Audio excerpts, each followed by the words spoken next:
বাবা বলেছিল আমি পড়াশোনা করতে পারিনি, কিন্তু আমার মেয়ে একদিন পড়াশোনা করে বড় হবে। মেয়ে স্নাতকোত্তর পাশ করেছে, পরিবার তাকে নিয়ে স্বপ্ন দেখা শুরু করেছে। বাবাও দেখে মেয়ে একদিন সংসারের হাল ধরবে। হঠাৎ একটা রিভলভার তার জীবনের সমস্ত স্বপ্ন ছিনতাই করে নিয়ে যায়। আসলে কি যায়? মানুষ তো স্বপ্ন ছাড়া বাঁচে না। চলুন পুরো গল্প শুনে সিদ্ধান্ত নেই আসলেই কি বাঁচে। অনুষ্ঠানের শুরুতেই আমরা অন্যরকম একটা ভূমিকার মধ্য দিয়ে শুরু করি আমাদের এই জীবন গল্প। সেখানে কিছুটা হলেও আপনারা হয়তো ধারণা করতে পারেন যে আজকের এই জীবন গল্পটি কোন দিকে যাবে। কিন্তু সেক্ষেত্রে আমরা সবসময় যে কথাটি বলি যে কোনো বাকি আসলে অনুমান করবেন না গল্পটা আসলে কোথায় যাবে। নাটক সিনেমাতে হয়তো বা সেই অনুমানটা করা যায় যে গল্পের যে ধারাবাহিকতা, এখানে হয়তো গল্পটা এখানে গিয়ে থামবে। কিন্তু জীবন গল্প এটা সৃষ্টিকর্তা নির্মাণ করেন, এবং আমাদের এই মানব জীবনে মানুষ হয়ে ক্ষুদ্র জ্ঞানে আসলে অনুভব করা যায় না, অনুমান করা যায় না যে পরের দিন আসলে কি ঘটতে যাচ্ছে ব্যক্তি জীবনে কিংবা অন্য কারো জীবনে। সেক্ষেত্রে একজন মানুষের জীবন গল্প যেই ট্র্যাকটা মেইনটেইন করছে সেই ট্র্যাকে আসলে ধারণা করা সম্ভব হয় না যে এর পরে কি করতে যাচ্ছে। সুতরাং শুরুতেই সবাইকে আমন্ত্রণ জানিয়ে নিচ্ছি আজকের এই জীবন গল্পটি একটি বিশেষ জীবন গল্প, এবং এটা পুরোটা শোনার জন্য। আমার নাম আজমিরা খানম, আমি মিরপুর 11 থেকে এসেছি। জেলা কোথায়? আমার হোম ডিস্ট্রিক্ট বাগেরহাট, কচুয়া থানা। আচ্ছা। আর ঢাকাতে কত বছর যাবো? ঢাকাতে সব মিলে 10-11 বছর। ঠিক আছে, আমরা একেবারে ছোটবেলা থেকে শুরু করবো, যেটা সাধারণত আমাদের জীবন গল্পে হয়। আর কি মনে পড়ে কোথা থেকে শুরু করতে চান আপনি? আমি একেবারেই আমার ছোটবেলা থেকে, মানে যখন আমি বুঝতে শিখেছি তখন থেকেই। তার আগে আমি যদি বলি, আপনার শিক্ষাগত যোগ্যতা আমি যতদূর জানি আপনি মাস্টার্স পাশ করেছেন। জি। ওকে, ঠিক আছে। আমি বাংলাতে অনার্স এবং মাস্টার্স করেছি। আচ্ছা। আমার একটু আগে বলে রাখি গল্পের সুবিধার্থে, মানে আমার জীবন গল্পের, এটা হচ্ছে আমার দাদা, উনার 2 বিয়ে। আমার দাদি যখন, আমার প্রথম দাদি হচ্ছে যখন মারা যান, তখন দেন আমার পরে নেক্সট ডে আমার দাদি জ্ঞান নেন, এবং আমার দাদির ঘরে আমার বাবা একা এবং আমার 3টা ফুপু। আর আমার আগের দাদার প্রথম পক্ষের হচ্ছে 3টা ছেলে আর 2টা মেয়ে। আচ্ছা। তো আর যে সৎ ভাইরা ছিল, তো সঙ্গত কারণে আমার বাবাকে ওনারা আলাদা করে দেন। আচ্ছা। খুব ছোটবেলায়, তখন আমার বাবা 1-2-তে এরকম পড়াশোনা করেন। তো আমার দাদি মনে প্রাণে চাইতেন যে আমার এই ছেলেটা যেন পড়াশোনা না শিখে, কারণ পড়াশোনা শিখে শিখে তার চোখের সামনে জোয়ান ছেলেগুলো এভাবে মারা যায়। আর একটু বলে রাখা ভালো, হ্যাঁ এটা এরকম। আর একটু বলে রাখা ভালো যে মোরেলগঞ্জের নাম শুনেছেন? মোরেলগঞ্জ জেলা, যে শরণখোলা মোরেলগঞ্জ, ওখানে যে মোড়ল নাম করা যে জেলাটার নাম, ওটা হচ্ছে আমার দাদির বাবার নামে। ওটা খুব বনেদি সম্ভ্রান্ত পরিবার। তো আমার দাদির সাথে ওই যে কিছু প্যারানর্মাল কিছু বিষয়গুলো থাকে, ওই রকম কিছু একটা বিষয় তার কাছে সাথে আর কি ছিল, যার কারণে নাকি তার ছেলে থাকতো না, বাঁচতো না আর কি। তো আমার আব্বা একা। তো যখন আমার বাবা প্রথম স্কুলে যায়, তখন ওই আমার চাচারা ওনাকে আলাদা করে দেন যে তুই একাই তোর মাকে নিয়ে খাবি, এরকম একটা ব্যাপার স্যাপার। আর আমার 3টা পুপু, তাদের বিয়ে হয়ে যায় ছোটবেলা, গ্রামে যেটা হয় আগে বাল্য বিবাহ। একটা পুপু বাড়ির কাছে, বড় পুপুটা, আর 2টা একটু দূরে, 2-3 গ্রাম দূরে। তো যাই হোক, এরকম করে আমার বাবা ওই এক বোনের বাড়ি 1 মাস, 2 বোনের আর 1 বোনের বাড়ি 1 মাস, এরকম করে আমার ফাদারের লাইফটা অনেক কষ্টের। তো এরকম করে উনি এসএসসি পরীক্ষা দেন। উনি আমাদের বাড়ি এবং আর আমার নানা বাড়ি পাশাপাশি। আচ্ছা, তো দিলে মনে হয় যে 10-15 মিনিট লাগে, এরকম আর কি, পাশাপাশি গ্রাম। তো আমার বাবা আমার নানা বাড়িতে লজিং থাকতেন, আগে তো লজিং এর ছিল, তো লজিং থাকতেন ওখানে। তো আমার নানারা আবার হচ্ছে যেটা বলে যে ওই ধানি পানি গৃহস্থ, যেটাকে বলে যে ধান চাল গরু গাছ, মানে যেগুলো একটা আদর্শ, একটা কোনো কিছুর অভাব নেই, এরকম একটা। তো আবার আমার নানা একটা এলাকার একজন গণ্যমান্য ব্যক্তি ছিলেন, মারা গেছেন উনি। তো ওখানে আমার দাদার ফ্যামিলিও তো খুব ভালো ছিল, কিন্তু এখন তো তার এই 2টা সংসারের কারণে এখন এই অবস্থা। তখন তো যে গ্রামে যে একটা অভাব অনটন ছিল, ওই যে দেশ স্বাধীনের আগে থেকে এরকম, এবং তার পরপরই আমার বাবা এসএসসি পাশ করেন 1976-এ। তো 76-এ পাশ করার পরে আমার দাদি মারা যান। আচ্ছা, আমার বাবার রেজাল্টের পরে আমার দাদি মারা যান এবং আমার দাদি মারা যাওয়ার পরের বছরই আমার বাবা বিয়ে করেন আচ্ছা, আমার মাকে। তো বিয়ে করার পরে সংসার করতে থাকেন, উনি টিউশনি করতেন এবং তখন তো চাকরির খুব ডিমান্ড ছিল। জি, এখনো ডিমান্ড। এখনো তখনকার ডিমান্ড আর এখনকার ডিমান্ডের ক্ষেত্রে খুব অনেক পার্থক্য আছে অনেক। তখন তো আসলে সরকারি চাকরি ছাড়া বেসরকারি চাকরি তেমন একটা ছিল না এবং ডেকে ডেকে নাকি চাকরি দেওয়া হতো। আচ্ছা, এরকম। তো আমার বাবা একটু মানে কি বলা যায়, উনি খুব মাল্টি ট্যালেন্টেড ছিলেন। আচ্ছা, এখনো আছেন, উনি বয়স্ক হয়ে গেছেন যদিও। এখনো যে আমাদের প্রয়াত আব্দুল আলিম গান, আমার বাবা গান গাইবেন, আপনারা ধরতে পারবেন না কে গাচ্ছে, মানে এত সুন্দর এত সুন্দর। এবং সে চারণ কবি। আপনি ভাইয়া যদি বলেন যে মুরব্বী এখন এই টপিকস এর পরে আপনি একটা লিখে দেন, এবং উনি নিজেই সুর করতে পারেন। বাহ বাহ বাহ, এরকম। উনি খুলনা বেতার কেন্দ্রে উনি চান্স পেয়েছিলেন। তখন ওই যেটা বললাম যে কুসংস্কার, তখন লোকজন বললো সুলতান, আমার আব্বার নাম শেখ সুলতান আলী, যে মুসলমানের ছেলে, ওই যে বাদ্যযন্ত্র দিয়ে গান করবি, তুই তো আখেরাত পাবি না। মানে এরকম কিছু একটা। আব্বার গেলেন 196টা গান আব্বার নিজের স্বরচিত, মানে নিজের লেখা এবং সুর করা। আর আমি যখন ছোটবেলায় স্কুলে পড়াশোনা করতাম তখন আব্বার হচ্ছে নিজের লেখা জারি, তারপর হচ্ছে গজল, এগুলো আমি নিজে গাইতাম এবং ওগুলো থেকে আমার ফার্স্ট পুরস্কার থাকতো। এটা তো যাই হোক, আব্বার তখন টেক্সটাইলে একটা চাকরি হলো। তো আব্বা চলে গেল ওখানে চাকরিতে। যাওয়ার পরে আমার টানে নাকি আব্বা চলে আসলো এলাকায়। চলে আসার পরে আমাদের বাড়ির সামনে একটা মক্তব, যেটা বলে মাদ্রাসা টাইপের, যে বাংলা আরবি দুটোই পড়ানো হতো, ওখানে আর একজন ছিলেন মুরব্বী, ওনার সাথে আব্বার কি টিচিং দেওয়া শুরু করলেন। তো আগে হচ্ছে গ্রামে একটা ব্যবস্থা ছিল যে লোটা, মানে যেটা বলে প্রত্যেক ঘরে ঘরে হচ্ছে ওইটা কিনে দেওয়া হতো কমিটির পক্ষ থেকে। এবং ওরা ওই যে মহিলারা যখন রান্না করতে যেত, মুষ্টি চাল যেটা বলে, ওটা রেখে দিত। সপ্তাহ পরে প্রত্যেক শুক্রবার ওটা গ্রামের আর 2-1টা ছেলে পেলে নিয়ে ওটা কালেকশন করা হতো এবং ওটা জমা করার পরে ওটা বিক্রি করা হতো। বিক্রি করে যে টাকাটা হতো ওটা ওই টিচারদের, 2জন ছিল তো, ভাগ করে দিত। তা এরকম করে চলছি। আর আমাদের বাধাল বাজার নামে একটা জায়গা আছে, ঐতিহ্যবাহী খুলনার বাগেরহাট থেকে অনেকেই আমাদেরকে শোনেন এবং অনেকেই ফোন কল পাঠান, আমি পাই। আমার খুব ভালো লাগে যে জিনিসটা আমার আগের রেডিওতে নেটওয়ার্কের কারণে ছিল না। এটা আমার একটা নতুন এক্সপেরিয়েন্স এবং লোভের জায়গা বলতে পারেন। দেশের এমন এমন জায়গা থেকে ফোন কল আসে যখন বলে যে আমি অমুক জেলা থেকে বলছি, আমি অমুক জেলা থেকে বলছি। আমি জীবনে কখনো যাওয়া হয়নি সাতক্ষীরাতে। এটা আমার খুব ভালো লাগে। সাতক্ষীরা থেকে অনেক ফোন আসে, রংপুর থেকে ফোন আসে এবং বিভিন্ন জেলা থেকে ফোন আসে। এই মুহূর্তে অনেকেই শুনছেনও, আমি জানি। সবাইকে বলবো, যদি ফোন করেন প্লিজ প্রথমে নিজ জেলাটা বলে নেবেন, তাহলে আমরা বুঝতে পারবো যে কোথা থেকে আপনি শুনছেন এবং পুরো জায়গায় কভারেজটা ঠিক মতো পাচ্ছেন কিনা। এটা আমাদের খুব মানে একটা শান্তির জায়গা বলতে পারি আমি। হ্যাঁ, বলুন। জি, আব্বা আবার হচ্ছে খুলনাতে চলে আসলো টেক্সটাইলে চাকরি করার জন্য। তো আমাদের তখন ইতিমধ্যে আমার আর একটা ভাই হলো।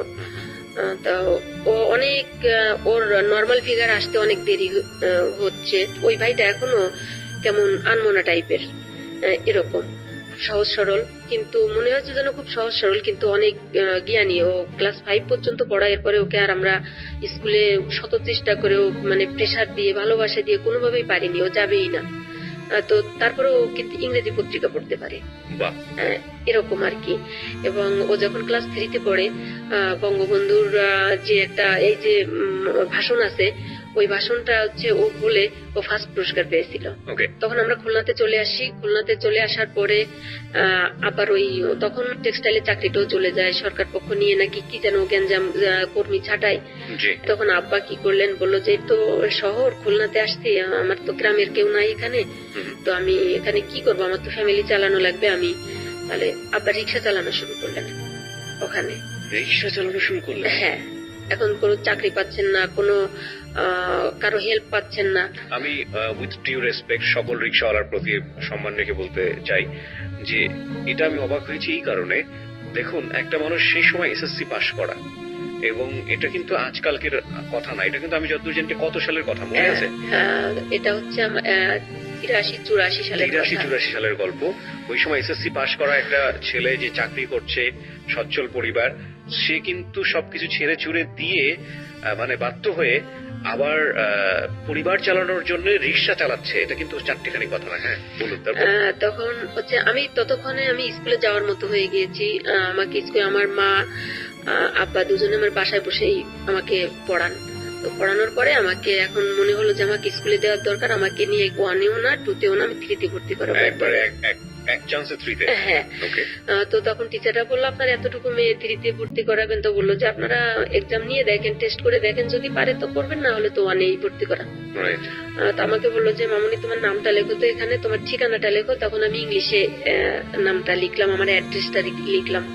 তো লেখার পরে আমাকে একটা ইংরেজি বই পড়তে দিল, 2 লাইন একটা রাইমস আর কি, আমি ওটা পড়লাম। তারপর আমাকে একটা অঙ্ক কষতে দিল। তো বলার পরে হ্যাঁ ও পারবে 3-তে। আমার আব্বা এর ভিতরে অনেক অসুস্থ হয়ে গেলেন, যেহেতু তার এত কষ্ট করার তো অভ্যাস নাই, রিক্সা চালে রোদে পুড়ে বৃষ্টিতে ভিজে আব্বার অনেক অসুখ হয়ে গেল। অসুখ হওয়ার পরে আমাদের তো ওখানে কেউ নাই। এর ভিতরে আমার আর একটা ভাই হলো, ছোট ভাই। তো যে বাসাতে থাকতাম তার পাশের বাসায় বরিশালের একটা লোক ছিলেন, ইসমাইল নাম। তো উনি খুব ভালোবাসতেন আব্বাকে, এবং আব্বা বলছে যে তুমি যদি আমাকে ভাই ডাকতে মনে চাই বা বলো, কিন্তু ধর্মের কোনো সম্বন্ধ নিয়ে আমার কাছে এসো না, এগুলো আমি লাইক করি না।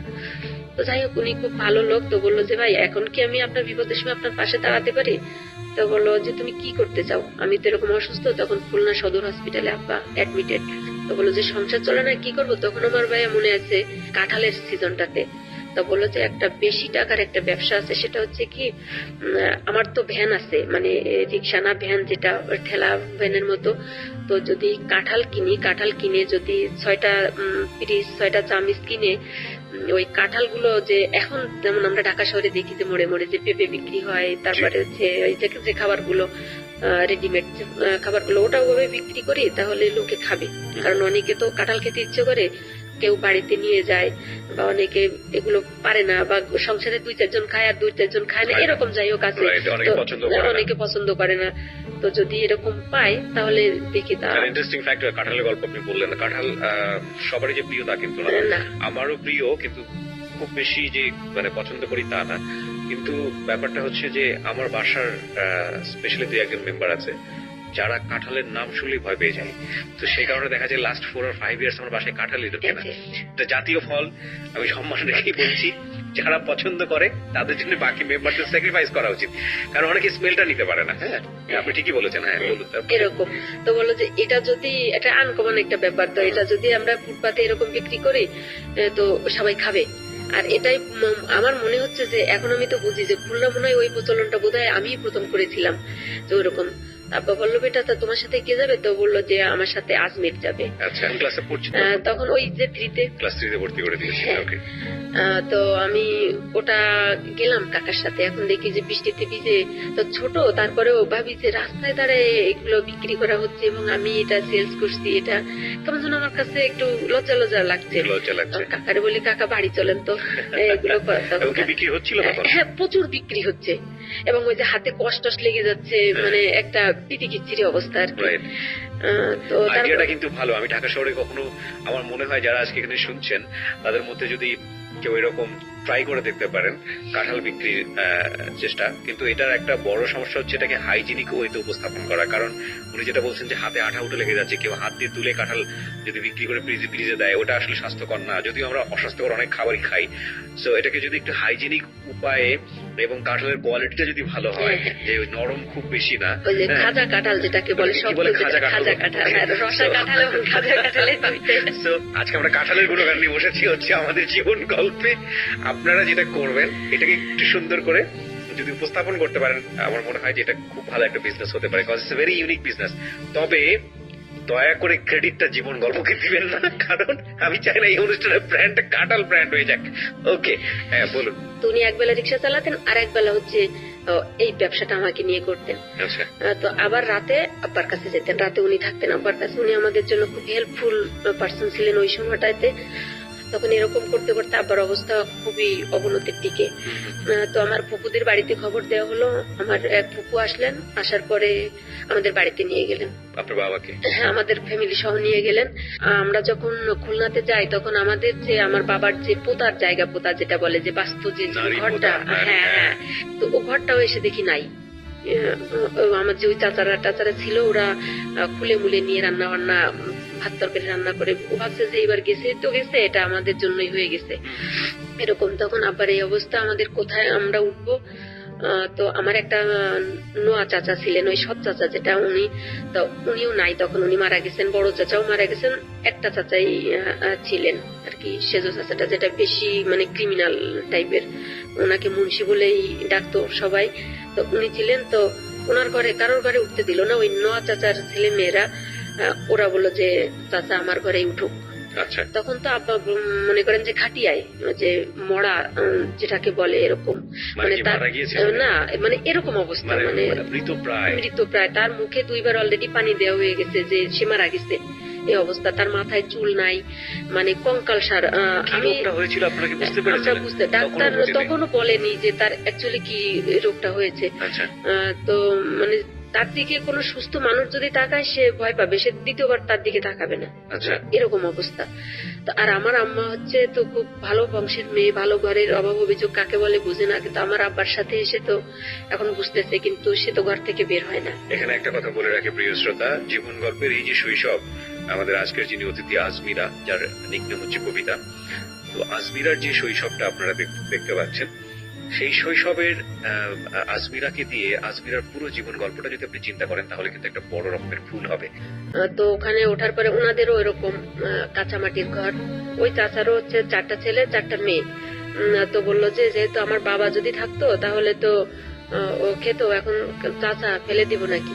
আগের 5 বছর মেয়াদি বিসিবি কার্ড ছিল, যে এখন যেটাকে রেশন কার্ড বলে, 30 কেজি মাসে 30 কেজি গম বা চাল এটা দিত, ওটা একটা দিয়ে দিল। তো মা তো সেই কান্না যে আজকে আমার কাউন্সিলে যেতে হবে চালের জন্য, কোন ঘরের মেয়ে ছিলাম আমি, লাইনে দাঁড়াতে হবে, এটা। তো বললাম, আমি বললাম যে মা তোমার যাওয়া লাগবে না, আমি যাব, অন্যান্য লোকজন যায় আমি যাব। তো ওরকম আমি যেতাম, হেল্প করতো সবাই। তো এর ভিতরে ভাইয়া কি হলো, ওই স্কুলের কিন্তু রেজাল্ট দিয়ে দিল, বাৎসরিক রেজাল্টটা দিয়ে দিল ক্লাস 3। তো ওইখানে তো এখনকার মতো তো যোগাযোগ ব্যবস্থা বা যে অ্যাড্রেসের বিষয়টা ওরকম আপ টু ডেট ছিল না। তো যতটুকুই ওখানে ঠিকানা ছিল, ওই টিচাররা রেজাল্ট পাওয়ার পরে, মানে আমি ওই 3 মাসে পল্লীমঙ্গলে তখন ব্যাপক অনেক স্টুডেন্ট, ওখানে আমার ক্লাস 3-তে ছিল 96 জন স্টুডেন্ট। তো ওর ভিতরে আমি ফার্স্ট হয়েছিলাম।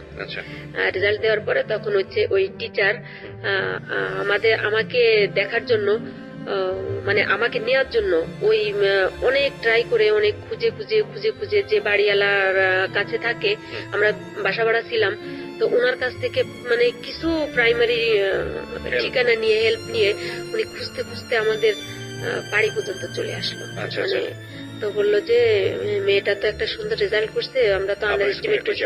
হ্যাঁ, ওই খুলনা পল্লী মঙ্গল স্কুলের টিচার, তো ও তো ফার্স্ট হয়েছে, এটা বললো। তখন তো আর অত বুঝতাম না যে ফার্স্ট সেকেন্ড বা এই কম্পিটিশন। এখন যে বাচ্চারা কেজিতে পড়ে, অনেক প্লে নার্সারিতে পড়ে, এদের ভিতরে যে ওটা তো আমাদের ভিতরে ওই সময়কার ছিল না। তো বুঝতাম যে আমি ফার্স্ট হয়েছি, আমি লিখেছি ফার্স্ট হয়েছি, এটা তো এমন কোনো কিছু আহামরি কোনো কিছু না, আমার যে নিতে আসতে হবে। তো আপা বললো যে ভাই আমি তো এরকম মরার মতো অবস্থা, এখন তো আমার তো বাচ্চা কাচ্চা ফ্যামিলি নিয়ে খুলনাতে যাওয়া সম্ভব না। তখন টিচাররা চলে গেলেন, 2 জন আসছিলেন। তো এখন ওই আমি আমার আত্মীয় স্বজনের বাড়িতে যেতাম। এখন আমার পড়াশোনা কিন্তু ভাই বন্ধ, তো প্রত্যেক ঘরে তো ছেলে মেয়ে আছে, সবাই পড়তে বসে। তো আমার তো মন চাই যে আমি পড়তে বসে, তো ওদের সাথে বসে যেতাম পড়তে। এর ভিতরে ছিল আমার একটা চাচাতো ভাই, সে আমার আব্বার বড়, ওই বড় চাচার ছেলে। সঙ্গত কারণে আমার আব্বা তো 2য় ঘরের ছেলে, এই কারণে ও হচ্ছে কিছুদিনের বড় আমার আব্বার। ওর একটা মেয়ে, ওর 2টা ছেলে মেয়ে, বড় মেয়েটার নাম লিপি, ছেলেটার নাম কবির, ওরা পড়াশোনা করতো। তো আমি বললাম, তো ও আমাদের বয়সে বড় বিধে আমরা সবাই ওকে ফুপু ডাকতাম। তো বললাম যে ফুপু আমাদের না একটু স্কুলে ভর্তি করো। তা বলে তুই স্কুলে যাবি? আমি বললাম হ্যাঁ, দেখো না আব্বার এই অবস্থা, তখন কালকে তুই আমার সাথে স্কুলে যাবি।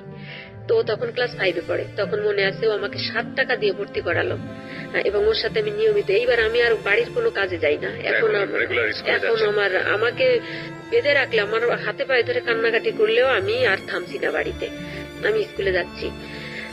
মানে বৃষ্টির সময় তো ভাই আমাদের বাড়ির উঠানে মনে হচ্ছে গরু আছে তো প্রত্যেকের, মানে আঁটু কাদা যেটা বলে, মানে সেই ইলাহি অবস্থা। ওর ভিতর থেকেও চলে যেতাম স্কুলে। ওই যে আগের কালে যে পলিথিন ছিল, যে 2 টাকা পলিথিনটা অনেক বড়, হ্যাঁ জামাটা আর ওই যে বই, ওই পলিথিনের ভিতরে আর একটা প্যান্ট এক্সট্রা নিতাম, কারণ ওই মানে ফুটবল খেলার মতো ডিগবাজি খেতে খেতে তো স্কুলে যাওয়া লাগতো। হচ্ছে স্কুলের পুকুর থেকে গোসল করে কাদা ধুয়ে আবার ওই জামা কাপড় পরে আবার ক্লাস করতাম। তো ওখানে গিয়ে যেহেতু আমি শহরের স্কুল থেকে পড়াশোনা করে অন্তত 2-4-6 মাস গেছি, তো আমি একটু চটপটে বেশি ছিলাম। যাই হোক, সঙ্গত কারণে তো ওই কিছুদিনের ভিতরে আমি ক্লাস মনিটর হয়ে গেলাম ওখানে। তো এরকম করে ক্লাস 3-তে পরীক্ষা দিলাম। এর ভিতরে আব্বার অবস্থা একটু উন্নতি হতে লাগলো। তো এর ভিতরে শীতকাল চলে আসলো। এখন আমাদের ওদের ঘর থেকে যেতে হবে, এক ঘরের ভিতরে থাকা যাবে না। ওরা বললো যে এখন তুমি সুস্থ হয়েছো, একটু কাজকর্ম করো, ছেলে মেয়ে দেখো, আমরা তো আর পারছি না, এটা বললো। তখন ভাই দেখেছেন কিনা গ্রামে যে কুড়ে ঘর যেটাকে বলে, মানে হচ্ছে নিচে ঘর বিছিয়ে ওটার ভিতরে আমরা থাকতাম। আর আব্বা কি করলো, যে টিউশনি জোগাড় করলো।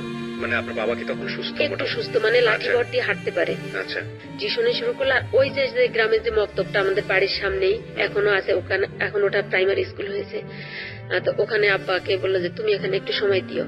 ওই যে আবার সেই পুরনো মুষ্টি চালের কাহিনী, ওইটা ওইভাবেই মোটামুটি জোড়াতালি দিয়ে আমাদের সংসার চলছে মোটামুটি ভালো। তখন আমাদের ওই সময় 2 বেলা খেতাম। এখন আমি 9-এ উঠে গেলাম। 9-এ ওঠার পরে যে প্রথম যখন যে এরশাদ সাহেব যে মেয়েদের উপবৃত্তি যে চালু করেন, তখন আমি ক্লাস 9-এ পড়ি। তখন প্রথম আমি টাকা পেলাম 610 টাকা। যাই হোক, এরকম করে চলতে থাকলাম। আমি প্রথম পরীক্ষা এসএসসি পরীক্ষা দিলাম হচ্ছে 1996 সালে। 56 জন পরীক্ষা দিছিলাম আমরা প্রথম ব্যাচে। রেজাল্টের সময় হলো কি, 2টা রোল নাম্বার আসলো, একটা পাস আর একটা উইথহেল্ড, আর সব ফেল। যেটা আমাদের সময় তো তখন ডিভিশন ছিল, first division, second division, board stand. তো আমরা সবাই ফার্স্ট ডিভিশনে ফেল করলাম। ফার্স্ট ডিভিশনে ফেল সেটা হচ্ছে কি 600-তে ফার্স্ট ডিভিশন, 550-তে সেকেন্ড ডিভিশন, এরকম ডিভিশন ওয়াইজ ভাগ করা ছিল। ফেল করেছি আমি জীবনে প্রথম শুনলাম ফার্স্ট ডিভিশনে ফেল। এটা যে অনেকেই বলে যে গ্রামের লোকজন, আমরা সবাই এটা মজা করেই তখন বলতাম যে লোকের কথা মিথ্যা না। 679 পেয়েছিলাম আমি, তাতে তা ফেল। কেমিস্ট্রিতে 2 মার্কে ফেল করলাম, রিটেন। আমি সায়েন্সে ছিলাম। তো এরকম সবাই, মানে আমাদের ফার্স্ট বয় সেকেন্ড বয় যারা এরকম ছিল, মানে মাত্র একটা মেয়ে পাশ করলো গ্রেসে, অঙ্কে 3 নিয়ে, ও সেকেন্ড ডিভিশনে পাশ করলো। আর আমার রোল নাম্বারটা আসলো উইথহেল্ড, পরের বার পরীক্ষা দিয়ে আর কি। যাই হোক, আমি পাশ করলাম। এরকম করে এখন আমি কলেজে ভর্তি হব। আমাদের বাগেরহাট ঐতিহ্যবাহী সরকারি পিসি কলেজ, নাম শুনেছেন? ওটা আচার্য প্রফুল্ল চন্দ্র কলেজ। ওটাতে ভর্তি হলাম। ইন্টার ফার্স্ট ইয়ারে ভর্তি হওয়ার পরে চলছে পড়াশোনা। আব্বা এরকম কষ্ট করে যাচ্ছেন, আমি ফাঁকে আবার এখন আমি একটু টিউশনি করা শুরু করে দিছি। ইন্টার পাস করলাম। ইন্টার পাস করার পরে হচ্ছে অনার্সে ভর্তি হয়ে গেলাম। তা আব্বা বললো যে অনার্স নিবি তুই, কারণ আমার একটা, আজকে বলি তোকে, আমার একটা স্বপ্ন। সেটা হচ্ছে আব্বা যখন এসএসসি পাস করলেন, পাস করার পরে যখন কলেজে ভর্তি হতে গেলেন, তখন আব্বা টাকার জন্য ভর্তি হতে পারছিলেন না, এবং আব্বা প্রিপারেশন নিয়ে গেছিল যে এই টাকায় ভর্তি হতে পারবো, কিন্তু ভর্তি হতে পারছিলেন না। তখন আব্বা কান্না করে দিছিলেন এই কলেজে, এবং কলেজের সাথে কথা বলে আসছিলেন যে কলেজ তুমি আমাকে মানে পিঠ দেখিয়ে দিলা, কিন্তু আমিও হাল ছাড়ার পাত্র না, আমি পারলাম না। যদি আমার ওদের যত কোনো সন্তান, আমার যদি কোনো প্রথম ছেলে হোক বা মেয়ে হোক, আমি তোমার কলেজ থেকে আমি যত ভালো ভালো প্রতিষ্ঠানে আমি মানে সুযোগ পাই কিনা, তোমার এখান থেকে আমার ছেলে হোক আর মেয়ে হোক, আমি ওকে এমএ পাস করাবো এখান থেকে। এটা বলে আব্বা কান্না করে চলে আসছিলেন। ফর্ম ফিল আপ করতে গেছি, আগে আব্বা আমাকে নিয়ে মিষ্টির দোকানে ঢুকছে। আগে তুই বাপ বেটিতে ভরপুর খেয়ে তারপরে হচ্ছে টাকা বাঁচুক আর ছাই না বাঁচুক, এরকম। তো এটা নিয়ে মায়ের সাথে খুব ঝগড়া হতো যে তোমার হিসাব নাই কিছু না, সংসার চলবে কি দিয়ে, যদি 5 টাকা বাঁচতো। তখন তো আমি কিন্তু ভাইয়া 7 টাকা 8 টাকা কেজি চাল কিনেছি আমি। এরকম আমি আমার ছোটবেলাতে এরকম দেখেছি। আমার মনে আছে আমার মা, তখন আমি ক্লাস 6-7 পড়তাম, তো ওই সময়টাতে 50 টাকা পকেটে দিত। 50 টাকা পকেটে দিয়ে আবার সেফটি পিন দিয়ে মেরে দিত। আমি হাফ প্যাডেল সাইকেল চালাতাম। সাইকেলের যে মাঝখানে 3 কোণাটা ত্রিভুজ আকৃতি থাকে, মাঝখান দিয়ে দিয়ে ফুল প্যাডেল করতে পারতাম না, হাফ প্যাডেল চালাতাম। তো হাফ প্যাডেল চালাতে চালাতে এক হাত দিয়ে ধরতাম, এক হাত সিট, ডান হাতের পকেটে সিট থাকতো। হাফ প্যাডেল করতে করতে বাজারে যেতাম, এবং মনে আছে আমার 50 টাকা দিয়ে আমার মা আমার ওই আপনার হচ্ছে হলো সেফটি পিন দিয়ে দিত, যাতে 50 টাকা হারায় না যায়। এবং এই 50 টাকা নিয়ে যেতাম। আমার এখনো মনে পড়ে যে 3 টাকা 4 টাকা 5 টাকা 60 টাকা কেজি অনেক সবজি আমি কিনেছি। 40 টাকা কেজি গরুর মাংস ছিল, এটা এটা আমি জানি না এটা। এবং ওই সময়ও মানুষ বলতো যে 40 টাকা কেজি গরুর মাংস আমরা 60 টাকা কেজি কিনেছি, 6 টাকা কেজি কিনেছি। ইনফ্যাক্ট এখন বোধ হয় 500 550 আমি জানি না, আমি বাজার করি না, so I don't have any idea. But এগুলো গল্প যখন শুনি তখন কিছুটা শৈশবের কথা মনে পড়ে। সেটা এরকম বের হওয়ার পর আব্বা বলে যে অনেক কষ্ট হয়েছে, লাইনে দাঁড়ায় বাবা, আগে খায়নি, চল আব্বা চলে, এটা আর কি। খাওয়ার পরে সবকিছু নিয়ে বাড়ি গেলাম। তারপর মা বলে যে আমাদের জন্য কিছু আনো না, আজকে তো নিশ্চয়ই মিষ্টি হয়েছে, দেখেছে হ্যাঁ তোমাদের জন্য আনছি। তো আমাদের একটা মশারির ভিতরে আমরা 5 জনই ঘুমাতাম, আব্বা আম্মা আমার ছোট 2টা ভাই এরকম। আচ্ছা, একটু থামাচ্ছি আপনাকে, এই ফাঁকে আপনাদেরকে একটু ইন্টারাপ্ট করছি। যারা জীবন গল্প বলতে চান ঢাকা এফএম এর এখানে এসে, এবং ঢাকা এফএম এ যদি জীবন গল্প বলেন আপনি, সেক্ষেত্রে একটা লাভ, সেটা হলো যে সারা বাংলাদেশের মানুষ এই অনুষ্ঠানটা শুনতে পায়, যেটা ঢাকা এফএম এই সুযোগটা আছে। এবং একেবারে প্রত্যন্ত অঞ্চলের মানুষ থেকে শুরু করে দেশ ও দেশের বাইরের এই অনুষ্ঠানটা শুনে থাকেন। যদি আপনারা মনে করেন এই অনুষ্ঠানটিতে এসে আপনি আপনার জীবন গল্প বলবেন, এবং আপনার সেই জীবন গল্প যদি কোনো মেসেজ থাকে তাহলে আমি প্রচার করব, সেক্ষেত্রে আমাদেরকে ফোন করতে হবে। আমাদের ফোন নম্বরটি হচ্ছে 09611904904। আমি আবারও বলছি 09611904904। এখানে ফোনটি কিন্তু রেকর্ড করা হয়, সুতরাং সেই অনুসারে আপনি আপনার কথাগুলো এখানে রেকর্ড করবেন। হ্যাঁ, আপনি যেখানটায় ছিলেন যে একই সাথে থাকতে হতো মশারির মধ্যে, এরকম। তো 2 টাকা হলে সবকিছু মানে 2 টাকা হলে আমার কলেজে যাওয়া হয়ে যেত। ওই যে 1 টাকা দিয়ে বাসে যেতাম, আমাদের স্টুডেন্টদের জন্য 1 টাকা ছিল। আচ্ছা, তো আমি একটা জামাই পরতাম মনে করেন যে 6 মাস, কিন্তু ওটা আমি ওই আয়রন করে, মানে তখন ওই 3 টাকা নিত একটা জামা 3 পিস আয়রন করতে। তো আমি যখন কলেজে যেতাম তখন আমি লেডিস জুতাগুলো কেন যেন আমি পছন্দ করতাম না। আমি সবসময় জেন্টস স্টাইলের জুতোগুলো, হ্যাঁ ওরকম পরতাম। তো আমি কলেজে গিয়েই আমি এই খোঁজগুলো নিতাম যে স্পোর্টস সাইডের কিগুলো আছে। তো আমি রোভার স্কাউটে নাম দিলাম, আমি রেঞ্জার হয়ে গেলাম, মানে যে মেয়েদের যে লিডার, টিম লিডার, ওটাকে রেঞ্জার বলে রোভার স্কাউটের ভাষায় কলেজের। আর হচ্ছে আমি আউটডোর ইনডোর গেম গুলাতে আমি পার্টিসিপেট করতাম। তো এভাবে চলছি। প্রথমে ভাই একটা কথা বলে রাখি, আমি যখন প্রথম আব্বা আমাকে ইন্টার ফার্স্ট ইয়ারে কলেজে ভর্তি করায়, তখন আব্বা আমাকে বলে বাবা এখন তুমি বড় হয়েছো, তোমার কলেজে ঢোকার আগে 2টা সিনেমা হল আছে, তো তোমার কলেজ টাইমটা এমন সময় যে তুমি কিন্তু 2টা শোই তুমি কমপ্লিট করতে পারবা। তো তুমি যদি আমাদের অগোচরে এগুলো করো তো আমাদের কিন্তু করার কিছু থাকবে না। বাবা আমাকে বলছে। তো ভাইয়া যখন মানে আমি অনার্স ওর ফার্স্ট ইয়ারে মানে শেষের দিকে, তখন হচ্ছে আমি প্রথম সিনেমা হলে যাই। তখন আমাদের বন্ধু বান্ধব সব একসাথে, এর ভিতরে যে সিনেমা হলটা কোথায় বা বাগেরহাটের যে গলিগুলি রাস্তাগুলো কোথায় আমি চিনতাম না। ওই যে কলেজে করে যেতাম, ওই গাড়িতে নিয়ে যেত, আবার গাড়ি থেকে যে ফেরিঘাটে আসতাম, এই পথগুলো চেনা ছিল এরকম। তো আর হচ্ছে আড্ডা মারা বা যে বাজে টাকা খরচ করা, এই সোর্সটাও তো আমার নাই, প্রশ্নই ওঠে না। যাই হোক, এখন ওই দিন ভ্যানে উঠলো একটা মুরব্বী আর একটা মহিলা আর একটা ইয়াং একটা ছেলে। বৃষ্টি হচ্ছে, সেই তুমছে বৃষ্টি, একদম ভিজে। আমাদের এলাকার যে একটা বাজার আছে, সাইনবোর্ড বাজার নাম, ওই ছেলেটা ওখানে নামলে একটা ব্যাগ আছে হাতে, প্রচুর বন্যার মতো বৃষ্টি হচ্ছে। তো বলে যে তুই ব্যস্ত এদিকে আস। তুই তো না, মানে আর একটা ছেলে এসে বলতেছে যে আমার যে পরিচিত, হ্যাঁ। তো আমি ওখানে একটু বসলাম, মানে ওরা ডাকলো। তো ওই যে ছেলেটা আমার আত্মীয়, ওটা ডাক দিয়ে বললো যে ওই ছেলেটাকে যার হাতে ব্যাগ, তো বললো যে আজমির তো আমার একটা বন্ধু। তো আমি বলে ভালো। তা বললো যে আপনার বাড়ি কোথায়, এই জায়গার নাম কি, এই বললো ইন্ট্রোডিউস। তা হচ্ছে বললো যে তুই বাড়ি যাবি না, আমাকে বললো আমার ওই রিলেটিভটা। তা বললো হ্যাঁ বাড়ি যাবো। তাহলে ভ্যানে আসো, আমরাও তো বাড়ি যাচ্ছি, ও আমাদের বাড়ি যাবে। বললাম যে আমি ভ্যানে যাবো না, আমার যাইতে দেরি হবে, আমার একটু কাজ আছে। তো বলে কোনো কাজ নেই, ওঠো ভ্যানে। তখন একটু লজ্জাও লাগতেছে, কারণ ওরা তো ভ্যানে যাবে, ওরা যদি দাঁড়ায় থাকে পথে, যদি দেখে যে আমি হাঁটতে হাঁটতে যাচ্ছি। তো উঠলাম, ওঠার পরে তো ওই যে ভ্যানে ওঠার পরে 2-3টা কথা হলো যে আপনি কি পড়াশোনা করেন, কোথায় পড়েন। ওই ছেলেটা বললো আমাকে, কিন্তু ওই ছেলেটা 1 বছর ধরে নাকি আমাকে ফলো করে। আপনাকে সে বললো যে 1 বছর আগে থেকে আপনাকে সে ফলো করে, এটা আপনি পরে জেনেছেন তাই তো, নাকি ওই ছেলেই আপনাকে বললো? না, পরে জেনেছেন। ওকে, বল। তো জানার পরে আমি আমার হচ্ছে স্টেশনে নেমে গেলাম, আমার বাড়ির সামনে, ওরা চলে গেল। তখন হচ্ছে আমাদের বাদাল যে বাজারের কথা বললাম, ওখানে আমি প্রাইভেট পড়তে যেতাম একটা হিন্দু টিচারের কাছে। তো আমরা একসাথে 10-12 জন পড়তাম। তো ওখানে একদিন ওই লাবলু নামের ছেলেটা আসলো, মানে যে রিলেটিভ নাম বললে সুবিধা হবে।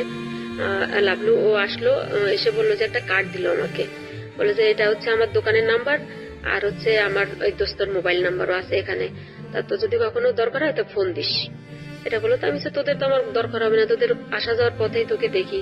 তা বলো তারপরেও কিন্তু এটা তো হচ্ছে ওর চাল আর কি ছিল, যাই হোক ওটা আর মনে রাখিনি। কিন্তু ওর নাম কি ছিল যিনি আপনাকে ফলো করেন? ফলো করে ওর নাম ছিল শোয়েব খান। শোয়েব খান, ওকে। ওটা ওর বাড়ি হচ্ছে মঠবাড়িয়া। তো একদিন শবে বরাতের সময় 2002 সালের কথা, শবে বরাতের আগের দিন, তো বাদাল বাজারে আমার আর একটা রিলেটিভের একটা দোকান আছে, তো আমরা প্রাইভেট পড়ে একসাথে বেরোচ্ছি। ও একটা গার্মেন্টস এক্সেসরিজ এর মানে দোকান দিল, যে গার্মেন্টস এর কাপড় চোপড় এগুলা নতুন। না, আমাদের আর একটা রিলেটিভ ওই বাদাল বাজারের পরে, এখানে শোয়েবের কোনো ফ্যাক্ট নাই। তো বললো যে তোরা যদি পাবলিসিটি না করিস, তোরা যদি না কিনিস তো বাইরের মানুষ কি কিনবে, এদিকে আয়। তো ওর সাথে ওর আবার ফোন কলের ফোন মানে ফোনের দোকান, তখন তো হচ্ছে ফোন খুব রেয়ার, মোবাইল ফোন 20 টাকা 22 টাকা 25 টাকা পার মিনিট ছিল, হ্যাঁ ওরকম কল করতো। তখন বলে যে এখানে মোবাইলের দোকান দিয়েছি কিন্তু কোনো কাস্টমার আসে না, এত কম মোবাইলটা কি করা যায়। আমি বলে তো তোদের কারো কাছে নাম্বার আছে, তোরা কথা বল। তোর এখান থেকে কথা বললে টাকা দেওয়া লাগবে না, তোরা 2-3 টাকা যা মনে করে তাই দিস, কিন্তু নাইলে আব্বা আমার ব্যবসা থেকে উঠাই দিবে, তোরা খরচ করে। এরকম মানে খুব পাউন্ড গুলো ছেলে তো, বাবা জোর করে আর কি প্রতিষ্ঠানে বসায় দিছে, ও নষ্ট করে আর কি বাবার টাকা। তো আমরা 5-6 জনই বলে তখন বললাম যে আমার কাছে তো একটা কার্ড ছিল, দেখে আছে কিনা ব্যাগের ভিতর, দেখি যে কার্ডটা আছে। বলে এই নাম্বারে ফোন দিয়ে কথা বল। ওই ছেলে ফোন দিয়ে বলতেছে যে এই নাম্বার তুই কোথায় পেলি? বললাম কেন, তুই চিনিস নাকি? বলে তো আমার এক দোস্ত হয়, মানে এর সাথে কানেক্টেড। আপনি কোথায় পেলেন? আমারও প্রশ্ন। ওই যে কার্ডটা দিল আমাকে, ওই যে লাভলু যে কার্ডটা আমাকে দিয়ে আসলো, ওই যে প্রথম রিলেটিভ, মানে বললাম যে নাম বললে সুবিধা হবে, সে আলটিমেটলি শোয়েবের সঙ্গে পরিচয় করিয়ে দিয়েছে। আচ্ছা, তো লাভলু আপনাকে কার্ডটা দিল, নাম্বারটা কার ছিল? লাভলুর ছিল না শোয়েবের ছিল? শোয়েবের ছিল। কিন্তু আমার তো ফোন নাই যে এখন ট্রাই করবো যে নাম্বারটা কার, ওইটা ব্যাগের ভিতরে ওভাবেই পড়ে আছে। তো যখন ওই ফোনের অফারটা দিল তখন বেরোতে বললো যে এটা তো আমার একটা বন্ধুর নাম্বার। আমি তুই একে চিনিস? তো বলে হ্যাঁ আমি চিনি। আমি চিনি, এটা লাভলুর নাম্বার, ও ফোন পাবে কোথায়? আমি ওর যে নাম্বার দেওয়া, তা বলেছে ওর দোকানের নাম, কিন্তু নাম্বারটা দিয়ে দিছে ওটা হ্যাডামের জন্য, মানে যেটাকে বলে বাংলা ওদের বলার জন্য যে তাহলে ফোনের ফোন টোন আছে এরকম। তো বলে আচ্ছা ঠিক আছে তাহলে কথা বল। তো কথা বলে যে ভাই কোথায়, এইটাই, এই কালকে তো সবে বেরাত, আপনি আসিয়েন, আমাদের দাওয়াত থাকলো। আমি আর কথা বললাম না। বলে না এখানে কথা বলে আপনি জানতে পারলেন যে এটা শোয়েবের ফোন। হ্যাঁ, ওই যে ওই রাসেল নামের ওই ছেলেটা বললো, ওর নাম রাসেল, যার দোকান। তো গেল একদিন পরে শবে বেরাত, একদিন দেখি শবে বেরাতের দিন বিকেল বেলা, শবে বেরাতের দিন আমার ফুপুরা আমাদের বাড়িতে আসে সবাই, বাবার বাড়িতে, বাবা আমার কবর জিয়ারত করার জন্য।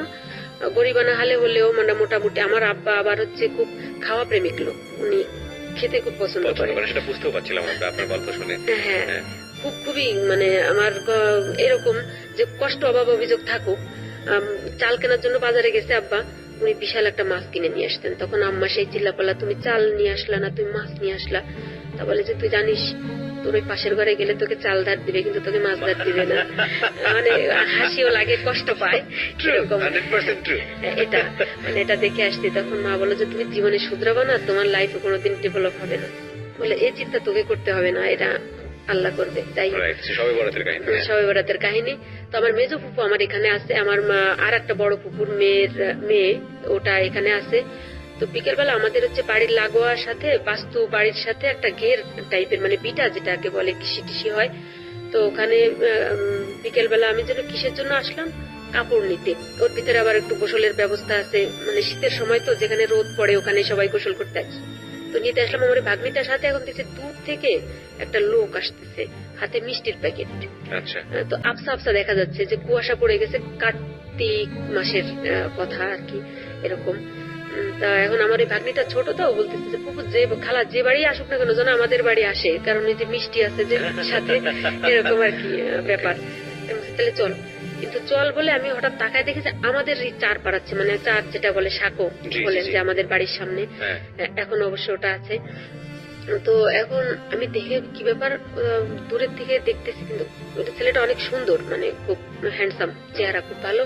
এখন ওখানে আমাদের দেখার পর আমাদের ডাক দিছে আমাকে নাম ধরে। তো তো বললাম, এখন ভাইয়া কি বলবো, যেটা বিলিভ করবেন না, মানে আমি কলার পাতা যেভাবে কাঁপে বাতাসে, আমি ওভাবেই কাঁপাকাঁপি শুরু করে দিচ্ছি। এই কাঁপাকাঁপিটা কেন? দুই কারণে। একটা হচ্ছে যে আপনি তখন ইন্টারমিডিয়েটে পড়েন। আচ্ছা, আপনি বলেন।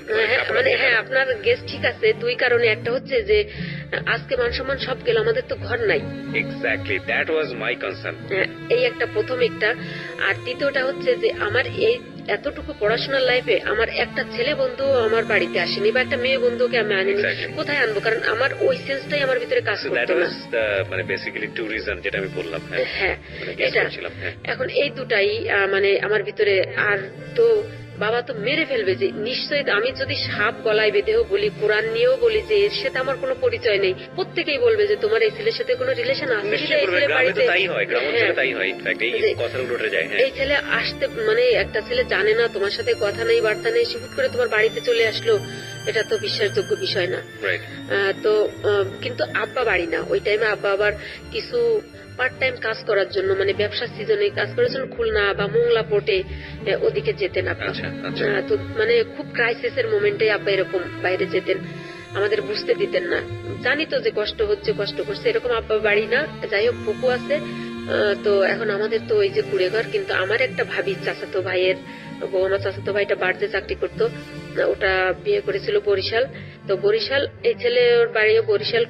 এখন আমি ভাবিকে বললাম যে ভাবি, এরকম তো এরকম একটা ছেলে আসছে, ওর সাথে তো আমার একদিন কথা হয়েছে, ও আজকে দেখি চলে আসছে কোনো কিছু না জানে। তো বললো যে ওই ভাইটার আবার একটা আলটিমেট দেওয়া ছিল যে আমার সাথে আমাদের ফ্যামিলির সাথে কথা বলতে পারবে না ওর বউ, কারণ ওই ভাইটা ছিল অনেক শয়তান। মানে ও বিভিন্ন জায়গায় বিয়ে টিয়ে করে বেড়াতো। আর আমি যেহেতু কলেজে বাগেরহাটে, আমি এখন শহরমুখী হয়ে গেছি, তো আমি ইনফরমেশন অনেকগুলো ওর বউকে দিতে পারবো, এ কারণে। তো বললো যে তোর কাকা কাকিকে বল, কারণ আমাকে তো আবার আসলে যদি মারধর করে, যে এটা যে একটা মেহমান আসছে, ওদের আর কি কাঠের ঘর, আমাদের গ্রামে যেগুলো ভালো ঘর। তো বললাম যে কাকা কাকি এই যে, তো বললো যে কি সমস্যা, আমার ঘরে উঠা। মানে মানে কথা বলতে বলতে আসতেছি, ও তখন হচ্ছে ওই কাকার ঘরে এলো। সবে বরাতের পরের দিনের ঘটনা। তো ওই বসলো, বসার পরে হচ্ছে আমি ভাবির কাছে গেলাম। তো ভাবি বললাম যে দেখেন যে কি অবস্থা হয়। মা বললো কে? মা একেবারে, আমার মা খুব মানে কর্কশ টাইপের আর কি, মানে খুব কড়া। তো বললো যে তোমার বাড়ি কোথায়, সব জিজ্ঞেস করলো। তুমি এই বাড়িতে হঠাৎ আসলা? তো বললো যে আসলাম। তো তুমি কিভাবে চিনলা? বলে চিনি আমি আপনাদের বাড়ি। তো আমার মেয়ের সাথে, আমার মেয়েকে তুমি কতদিন ধরে চিনো? চিনি 3-4 দিন ধরে চিনি, কিন্তু জানি 1 বছর ধরে। ও এরকম করে বলতেছে আর কি আমার সাথে। তারপরে এখন এটা বলার পরে তো বললো যে আপনাদের বাড়ি করে আসলাম, তো এখন এভাবে ব্যবহার করতেছেন, তা আমাদেরও তো, আমারও ঘর আছে, আপনারা খোঁজ নিয়ে দেখতে পারেন বা কিছু, আমি চলে যাব।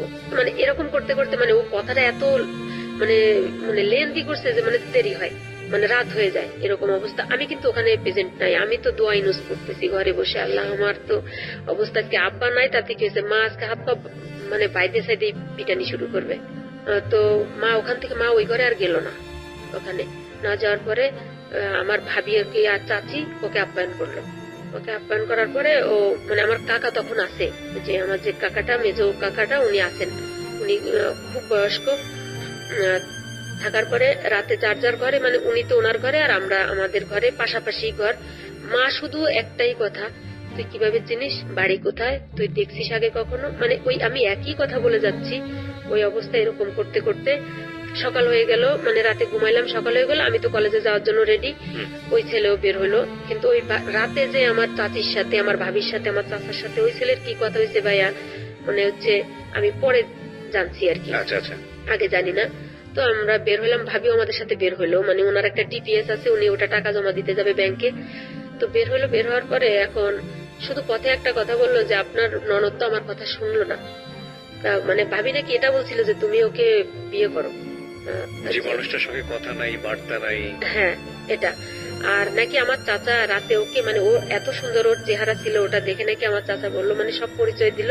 তারপরে বললো যে আমার ভাইটা তো খুব মানে কষ্ট করে তার মেয়েটাকে মানুষ করতেছে, তা তুমি তো, তুমি তোমারে দেখে আমার বাবা পছন্দ হয়েছে, তুমি আমার মেয়েটাকে নিও।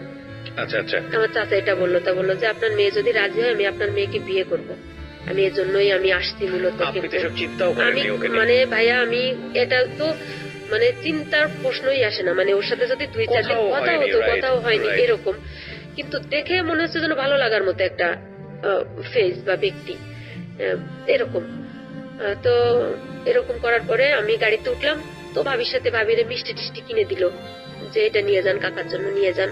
আমি এটা দেখলাম, তো বললাম যে এতই খাতির, তো বললো যে এটা আমার বোন, আমি বোন ডাকছি, কারণ যেহেতু আমাদের বরিশাল রেঞ্জে বাড়ি, বরিশাল বাড়ি, সেই যে আপা আপা ডাকে।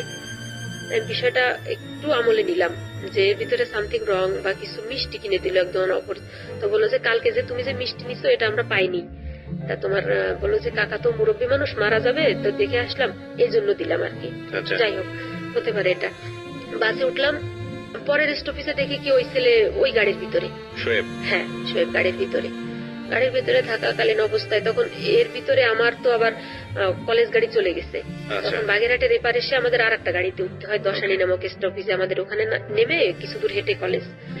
তো ওখানে যখন বসলাম আমি, মানে ভাড়া নেওয়ার যে একটা গ্যাদারিং আছে, ওই ফাঁকে আমার পাশের সিটে এসে বসছে। কোন ফাঁকে আমি তো জানালা থেকে তাকায় আছি, এবং বললো যে আমি যখন দশানি নামবো, মানে আমার স্টপেজে কলেজের সামনে, তখন আমার হচ্ছে পিছনে একটা, মানে আমি ঠেকলাম যে, মানে এখন বুঝি যে ওটা রিভলভার জাতীয় কিছু একটা। তা বললো যে গাড়ির থেকে নামা যাবে না, কোনো শব্দ করা যাবে না, আমার সাথেই যেতে হবে, এটা বললো আমাকে। শোয়েব আপনাকে রিভলভার ঠেকিয়েছে? হ্যাঁ, মানে এটা আমি বুঝতে পারছি যে আমার পাশে কিছু একটা। তা বললো যে এটা কিন্তু কোনো খেলনা জিনিস না, এটা কিন্তু অস্ত্র, একদম মেরে দেবো, কিন্তু আমি কিন্তু সর্বহারার লোক। এভাবে মানে আস্তে আস্তে করে কানের কাছে ফিস ফিস। এখন তো ভাইয়া যেটা বুঝি, এখন যতটুকু বুঝি, তখন তো এগুলো কোনো কিছু মানে বুঝতাম না যে এইরকম জীবনটা গেছে একভাবে, কিন্তু এই এই খাতে তো কখনো পড়িনি। তখন আমি আর কোনো কলেজ ড্রেস পরা, মানে আমাদের কোনো কলেজের ড্রেস ছিল না তখন, কলেজে যাচ্ছি আর কি, মানে কলেজের পোশাকেই আর কি। যাই হোক, তো আমি আর কোনো কথা বলছি না। সর্বহারা শব্দটার সঙ্গে পরিচয় ছিল? হ্যাঁ, সর্বহারার সাথে, কারণ ওইটার ব্যাপক মানে তাণ্ডব চলছিল তখন আমাদের এলাকাতে। যেমন ওই যে নামের যে ছিল ওখানকার, তো ত্রাস ছিল একদম ওপেনে, তিনি দুপুর বেলায় মানুষ জবাই দিত এরকম। তো ওই শব্দটা শোনার পরে মূলত আমি আরো ভয় পেয়ে গেছি। এখন হচ্ছে ওই এই মানে এটা শোনার পরে তো আমি একেবারে, যে এটা অবশ্য ওরা যখন মুখ থেকে বলছে ওটা মেরে দিবে, এই ধারণা আছে, অভিজ্ঞতা আছে আমার ভিতরে, আমাদের ভিতরে। ওখানে এলাকায় দেখি ডাকাতি হয়, সর্বহারাই বেশি এরকম করে। যাই হোক, কোথায় নামবো, খুলনাতে চলে, মানে একেবারে খুলনা রূপসা স্ট্যান্ডে গাড়ি থামলো। ওই সময়ে তখন ওই ছেলের কাছে আমি দেখলাম দুইটা ফোন, দুই পকেট থেকে দুইটা ফোন বের করলো। তখন আমি দেখলাম যে সনি এরিকসনের যে সেট গুলো আছে ওইটা, আর একটা হচ্ছে মটোরোলা সেট। তো ওর যে বন্ধু বান্ধব গুলা, ওখানে দেখলাম যে 10-12 জন আর কি রূপসা ঘাটে। আমার সাথে কোনো অশালীন আচরণ করতেছে না। আমার পরে বললো যে কোনো কথা না, যেটা বলি সেইটাই শোনো।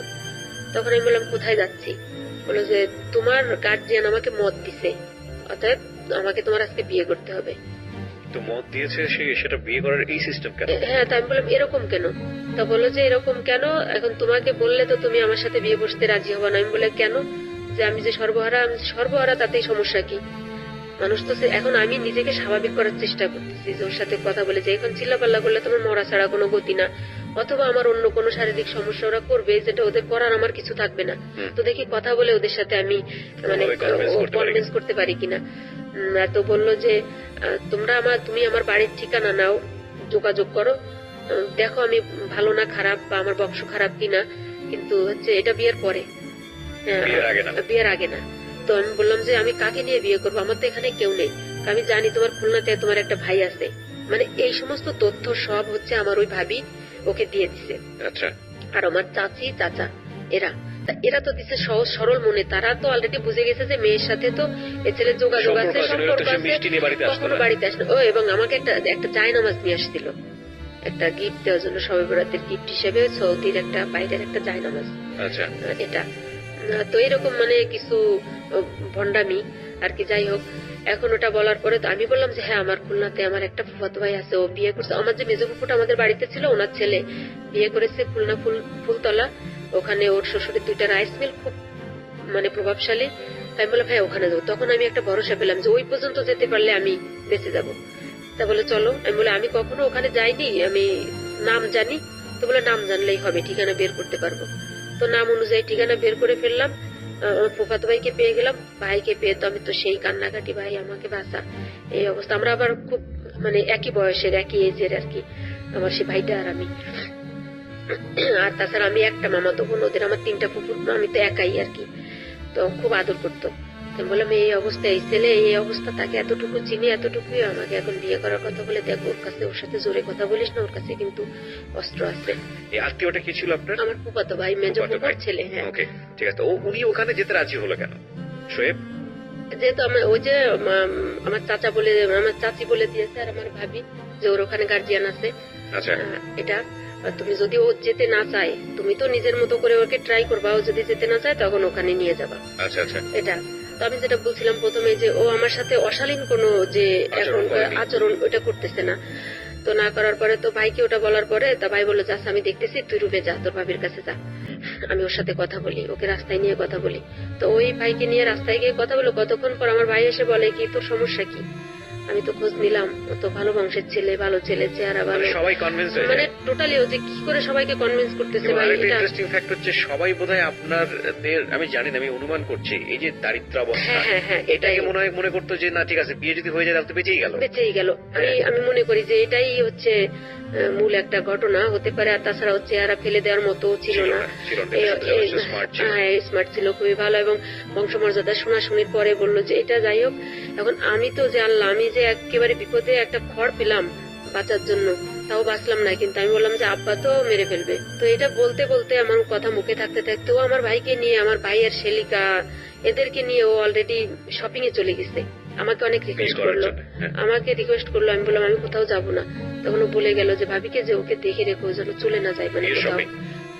কিসের শপিং গেল আমি বুঝতেছি না, মানে ওদের কনভিন্স করার জন্য। ওদের পরে দেখি কতক্ষণ পরে খুলনা নিউ মার্কেট থেকে শপিং করে নিয়ে আসলো, প্যান্ট, জুতা মুতা ইত্যাদি ইত্যাদি, আমার জন্য একটা বোরকার কাপড়, এরকম। এগুলো পাওয়ার পরে ওরা, আমার ভাইয়ের শ্বশুর, উনিও তো এখানকার একজন গণ্যমান্য ব্যক্তি, তো উনি বললেই আর কি বাসায় কাজে চলে আসলো। আমি তো সেই বাসায় ঢোকার সাথে সাথে কান্না করতেছি একবার। তখন কাজী সাহেব বললো যে ওর গার্ডিয়ান কে। তখন আমার ভাবি বললো যে আমি ওর গার্ডিয়ান, আর সাথে আর একটা ছেলে, আর হচ্ছে ওর শোয়েবের পক্ষের গার্ডিয়ান হচ্ছে আমার ফুফাতো ভাই, মানে ও আমার লোকগুলাকে ওর করে নিয়েছে, মানে এত দূর আর কি ট্যালেন্টেড আর কি। এরকম করে যখন আর কি আমাকে সই করতে হলো, আমি সিগনেচার করার পরে আমার আর কিছু মনে নাই। যখন আমার মনে হলো তখন ফজরের আজান দিয়ে দিয়েছে আর কি, মানে যখন আমার সেন্স আসলো। আর আমি একা, তখন দেখলাম আমার ভাইয়ের শাশুড়ি, আমার ভাইয়ের বউ, একটা ডাক্তার, মানে নার্স আর কি, এরা আমার কাছে বসা। আমি নাকি অনেক অসুস্থ হয়ে গেছিলাম আর কি, সেন্সলেস হয়ে গেছিলাম। যাই হোক, মানে আমার একটা টেনশন কাজ করতেছে যে এত দরিদ্রতার ভিতরে আব্বা আমাকে এত কষ্ট করে, যে আমার আব্বা একটা তখনকার শিক্ষিত মানুষ, আমাকে রিক্সা চালিয়ে, আমার আব্বা যখন আমি যে ইন্টার পড়তাম বা অনার্সে যে ফার্স্ট ইয়ারে পড়ছে, এই যখন আমার বিয়ে হয় তখন আমি অনার্সের অলরেডি ফাইনাল পরীক্ষা দেওয়া হয়ে গেছে, মানে সেকেন্ড ইয়ারে ওঠার জন্য। তো আমার আব্বা বই কিনতে যেতেন, রিক্সা দাঁড় করায় রাইখে বই যখন কিনতে যেত, তখন রিক্সাওয়ালা ভেবে সবাই বলতো আপনি এই বই দিয়ে কি করবেন, আপনি বইয়ের নাম জানলেন কিভাবে। তো এখন এই নিয়েই আর কি আমার বেশি টেনশন হচ্ছে। কিন্তু ও পরের দিন ওখানে এক রাত থাকলো ওই ফুপুর বাড়িতে। তাই বললাম আমি বাড়ি যাবো, আগে আমি বাড়ি যাবো। তা বললো যে চলো বাড়ি যাই। তা আমি বললাম যে জবাই তো দেবে সবাইকেই ধরে আব্বা। তো আব্বা বাড়ি গেল, মানে বাড়ি গেলাম আমরা, ও আমাকে আগে বাড়ি পাঠাই দিল, মানে আমাদের রাস্তা থেকে। তখন আমার আরো বেশি ভয় লাগলো যে আল্লাহ আমাকে একা পাঠাই দিল, আমার তো বিয়ে হয়ে গেছে, এখন হচ্ছে ও যদি না আসে আর তাহলে কি হবে। আবার আমি তো একা জানি না, আমার ফুফাতো ভাই জানে। এরকম কনফিউশন। বাড়ির ভিতরে ঢোকার পরে হচ্ছে দেখি 10-15 মিনিটের ভিতরে আর কি ও আমার পিছনে পিছনে আর কি ও আসছে, কিন্তু ওইগুলো আমি দেখিনি। আসার পরে তো বললো যে, ওই ভাবিকে বললো যে ভাবি আমরা বিয়ে করছি। আমার মা তো ভাইয়া সেই যে দৃশ্য, সেটা আমার জীবনে ভোলার না। সে মা একটা চিৎকার দিয়ে যে সেই গড়াগড়ি করে কান্না, সে কান্না পৃথিবীর আকাশ পাতাল ভারী করা কান্না। মা বললো যে তুই এটা কি করলি, যে আমাদের জীবন তো এখনো সেই কলার পাতায়। তো আমি একটা পরের ছেলে, আমি ওকে মানে কোথায় বসতে দিব, বা তোদের কোথায় রাখবো, বা তুই এখন বিয়ে করলি আমাদের সবকিছু অন্ধকার করে দিয়ে, যে আর তো আমাদের তো সেই ভিখারি থাকা লাগবে, মানে তোরে নিয়ে কত স্বপ্ন ছিল। তো আমি আর কি করবো, আমি মায়ের কাছে মানে ভয়তে, আমি তো নিজের ভিতরে নিজের ভয়ে আমি বাঁচি না, কিন্তু মায়ের এই আর্তনাদ গুলো মানে আমার আরো বেশি মানে মানে কি বলা যায়, মানে কাতর করে দিচ্ছে। আমি মায়ের সামনে দাঁড়াতে পারতেছি না, যে মা বোধহয় আমাকে এখনই মেরে ফেলবে। আমার ফুপু অলরেডি তখন ওখানে আসে, তখন ফুপু বুঝাতে লাগলো। আমার চাচা চাচি তো সেই খুশি, তখন তারা মাকে বুঝালো। তখন মা শুধু বললো ও যেন আমার সামনে আসে না। আব্বা বাড়ি চলে আসলো। তো দেখলাম যে আব্বাকেও কনভিন্স করে ফেলছে। তো আব্বাকে কনভিন্স, কিন্তু আব্বা মাথায় হাত দিয়ে অনেকক্ষণ বসে থাকলাম। আমি আব্বাকে কখনো কাঁদতে দেখিনি ভাইয়া। আমার এই বয়সে আব্বাকে আমি হাউমাউ করে আমি জীবনে 2 দিন কি 3 দিন কাঁদতে দেখছি। মানে আমার এখন 36 ইয়ার চলে বয়স। আমি আমার এই লাইফে আমি আব্বাকে 3 দিন কাঁদতে দেখছি। তো আব্বা মাথায় হাত দিয়ে মানে বসেই আছে, মানে মাথায় 2 হাত দিয়ে। আমি আর আব্বার কাছে আসছি না। বললো যে বাবা ভুল করছি, ওর দোষ না, ও এখনো আমাকে মেনে নিতে পারতেছে না, তা আপনারা আমার বাড়ির খোঁজ খবর নিয়ে দেখেন। তো বললো যে যাই হোক, যা হবার তা তো হলোই, দেখি এখন কি করা যায়। তো তুমি তো আমার সবকিছু দেখলা, জানলা, তুমি আমার এই সর্বনাশটা কেন করলা? আমার একটা ঘর নাই। তখন কি জানতে পেরেছে আপনার ফ্যামিলি সব মেম্বাররা যে ওরা সর্বহারা? না, ওটা কেউ জানে না, ওটা কেউ জানে না। ওটা শুধু আমি, ওই শব্দটা আমিই জানি এটা বলার। এবং তখন অলরেডি ও হচ্ছে ওয়ান্টেড বলতে মানে পুলিশের জায়গা থেকে? তখন হ্যাঁ, পুলিশের জায়গা থেকে। এবং হচ্ছে যখন প্রথম বিএনপি সরকার যে চিরুনি অভিযান চালায়, তখন লিস্টেড যে থাকে, ও হচ্ছে সেই লিস্টেড আসামি ছিল। এবং ওর যে এই যে মানে বিয়ে করার এই মূল উদ্দেশ্যটা, ওর একটা শেল্টারের দরকার ছিল, যে এমন একটা জায়গায় একটা শেল্টার নিবে যে যেখানে ও থাকতে পারবে, মানে এরকম যে ওকে দেখবে না, কেউ ধরতে পারবে না, এলাকা ছাড়া বাইরে, এরকম।